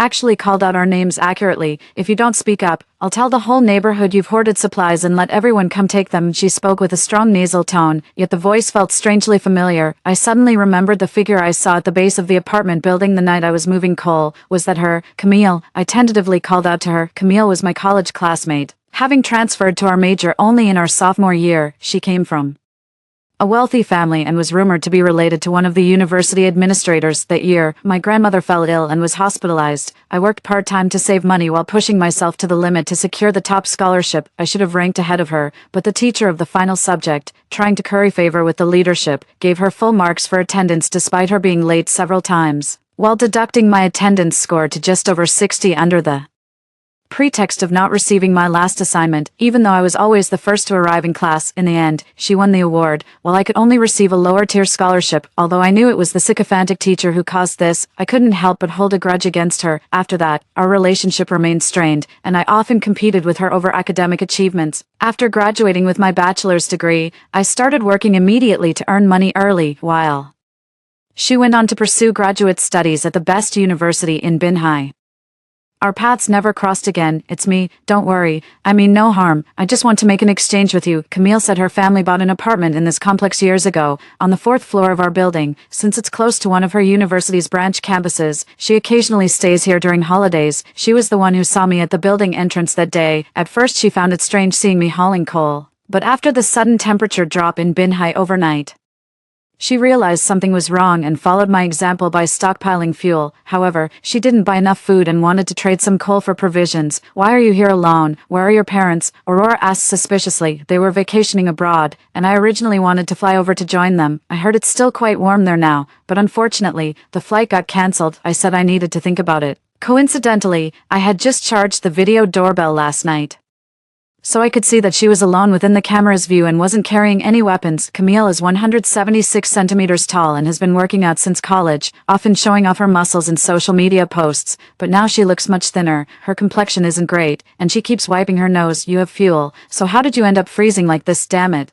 I was planning to wash my hair that hadn't been washed for months while we still had electricity, but the power went out halfway through, leaving me sitting by the stove drying it for ages. I told Aurora to keep watch here and not let her open the door, while I went back inside to take stock of our fuel and food supplies. Our food reserves are actually quite ample. We could easily last another year or more, but neither Aurora nor I have experience heating with coal. We originally planned for insufficient fuel reserves, and after losing that second batch, even with careful rationing we'll run out in about 2 months. I'm preparing to trade Camille some frozen meat, pickled vegetables, and rice flour for 2 months' worth of fuel. She agreed immediately and raced home to move the fuel. I thought about it and packed some fever reducers and vitamins, adding a few packets of ginger tea to ward off the cold. Both of us were nervous during the exchange of supplies, even wearing masks and goggles left over from the pandemic. Aurora held the fire extinguisher while watching the surveillance feed, afraid someone might ambush us in the hallway. I wielded an axe in one hand and used the other to quickly toss out the bag of packed food, then swiftly pulled in the large box of coal and shut the door. I took inventory. The coal was not only sufficient in weight but also of good quality,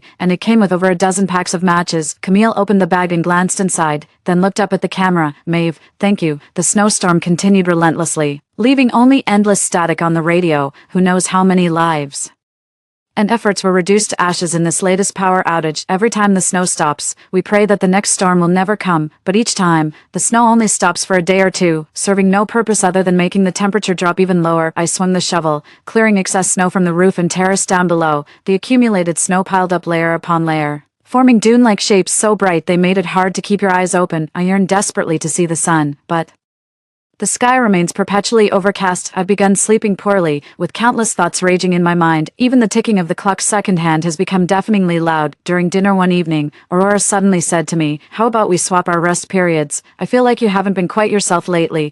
Really, these past few days, you've been waking up, moving all the piled coal from the spare bedroom downstairs to weigh it, then stacking it back up, repeating this 7 or 8 times in an afternoon. Same with the food supplies. You've practically worn the rice sack smooth from handling it so much. Normally at this time, you'd either be reading or pedaling the manual generator to charge the radio. Just look at how blackened your hands have become. I held out my hands, both palms stained pitch black, with coal dust packed under every fingernail, before she pointed it out. I hadn't even realized how many times I'd repeated these actions, just compulsively driven by anxiety to keep verifying how long our supplies would last. You're always on night watch, awake either at midnight or dusk. Though there's no sun now, day and night still feel different. From now on I'll take the night shifts, and when we're both awake in the afternoon, don't stay silent. Chatting more will lift her spirits. Aurora looked at me with concern in her eyes. I used to be the calmest one, never showing anxious emotions like this before. I smiled bitterly. In less than a month at most, our fuel will run out. I used to think we could chop branches from the woods behind us for fuel,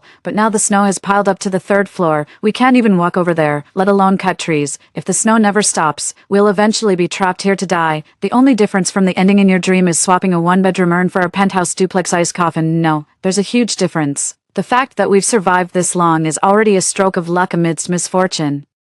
Don't think about the future yet, just live each day well. Who knows, maybe we'll be rescued by the time our fuel runs out. I remained silent, and she continued, "Why don't you find something else to do to distract yourself? Like me, I paint every day, and it makes me feel much better. I use the manual generator to charge my phone, listening repeatedly to the WeChat voice messages my mother had sent me before she passed away. Working overtime again. Don't push yourself so hard, make sure to rest properly when you have time. And salary, is it really that important? Mom just wants you to be happy on your own. Haha, that outfit only looks good on you young people. Mom's getting old. Mom, I'll come to keep you company." A week later, the rare break in snowfall lasted until the 3rd day, with temperatures rising to over -30 degrees. Aurora said we should eat something nice to celebrate. So I opened 2 packs of self-heating hot pot that I usually can't bear to eat. The spicy aroma filled the entire room. It's been a long time since I had such strongly flavored food. I was so overwhelmed by the heat that I drank 3 glasses of water in a row. "Aurora, what are you looking at? Come over and eat." Aurora was standing by the window looking downstairs. "Doesn't that person look like Camille?" I walked to the window and saw a person in a red ski jacket gliding towards us on skis, like a flame in the snow. She carried a large bundle of firewood on her back and wore a pair of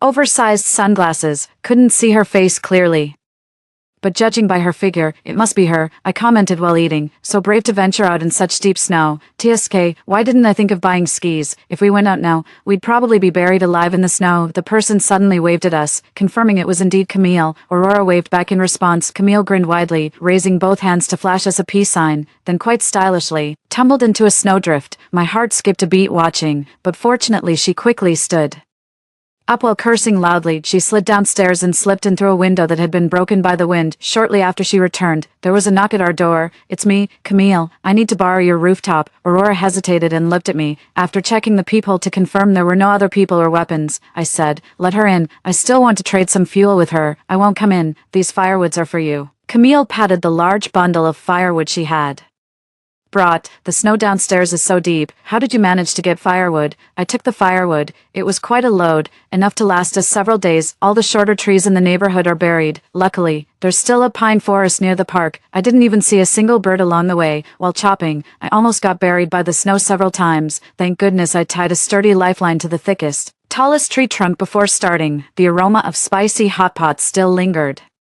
in the air when I heard a few rumbling sounds. Camille embarrassedly rubbed her head. "Would you like to come in and have some?" Aurora suggested. "Then I won't stand on ceremony. I have another piece of good news to share with you." Camille walked in with a smile. I warily closed the door. Better safe than sorry. If she had conspired with others to ambush us in the blind spot of the hallway, we'd both be done for. Camille wolfed down the food, coughing from choking. Cough, cough. "It's been so long since I've had a full meal. How about we trade some supplies? I happen to have food here, and you've got fuel." I seized the moment to propose an exchange. No need, no need." Camille waved her hand. "The fuel we've replenished this time is enough until we're rescued, and if I ration my food carefully, it'll last too. I'm just so hungry today because I had to make several trips back and forth carrying firewood, which really drained my energy." "We can be rescued. Do you have news on that?"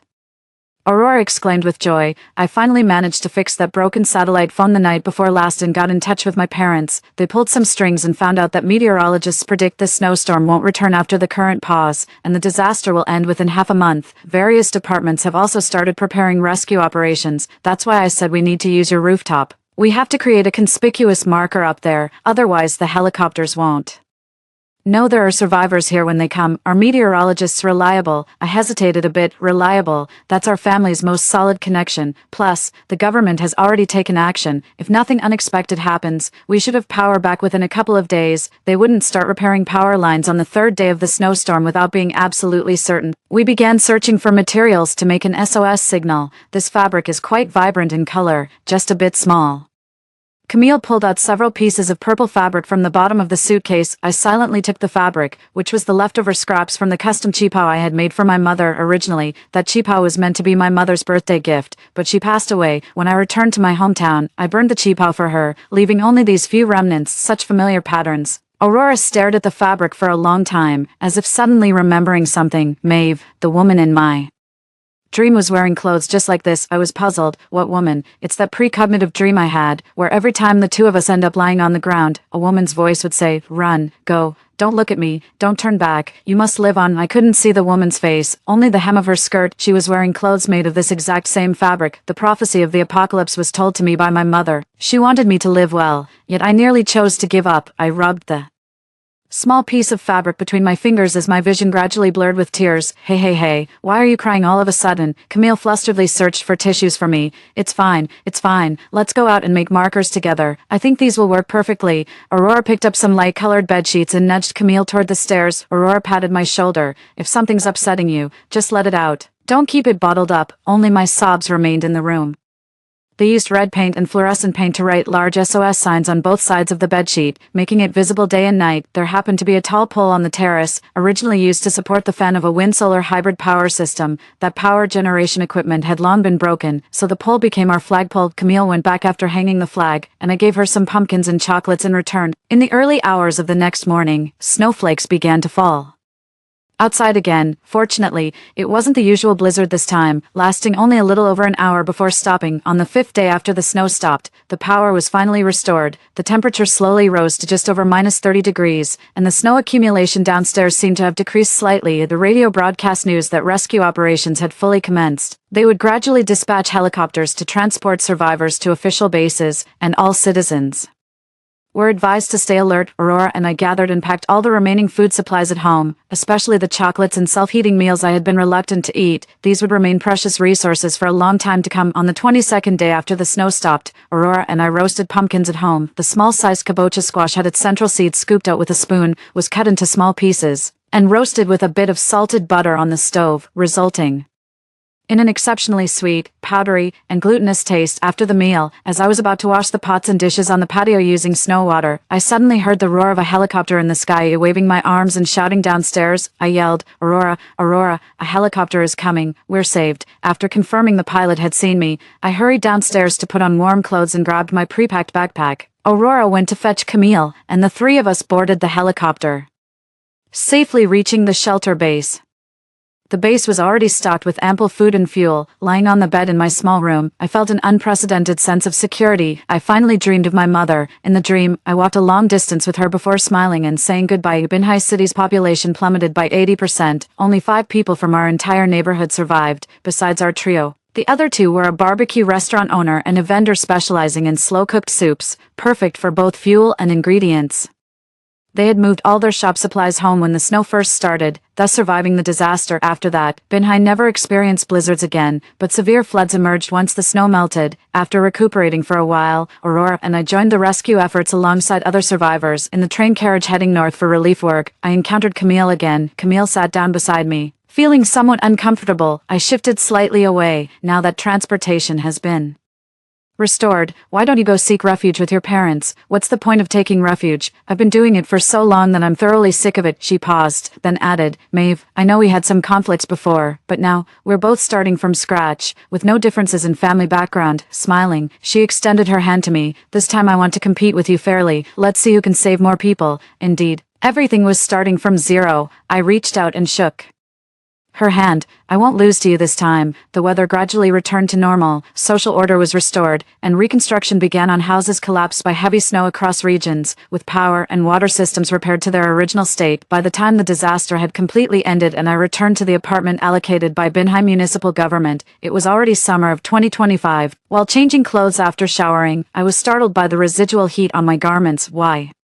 were they so scalding hot? Opening the window, I saw the blazing sun outside and realized the clothes had been heated by the sunlight. When I turned on the faucet, the tap water came out warm too, as the exterior pipes had been baked by the sun. It felt like another era as I remembered every past summer being like this. This was how August should be. This was the true summer of Binhai. Only at this moment did I truly believe the disaster was finally over, that I had genuinely escaped from that year-long nightmare. Aurora walked in carrying numerous bags. She now lives right next door to me. "It's so hot, so hot. I bought lots of cold drinks. Come have some quickly." Aurora placed the plastic bags on the table, containing a large watermelon and several boxes of ice cream and popsicles. I pointed at the box of chocolate-shaved ice. "Didn't you say you'd never eat this again for the rest of your life? Fuck off. That's all in the past. Don't bring up those disgusting memories of mine." "Yes.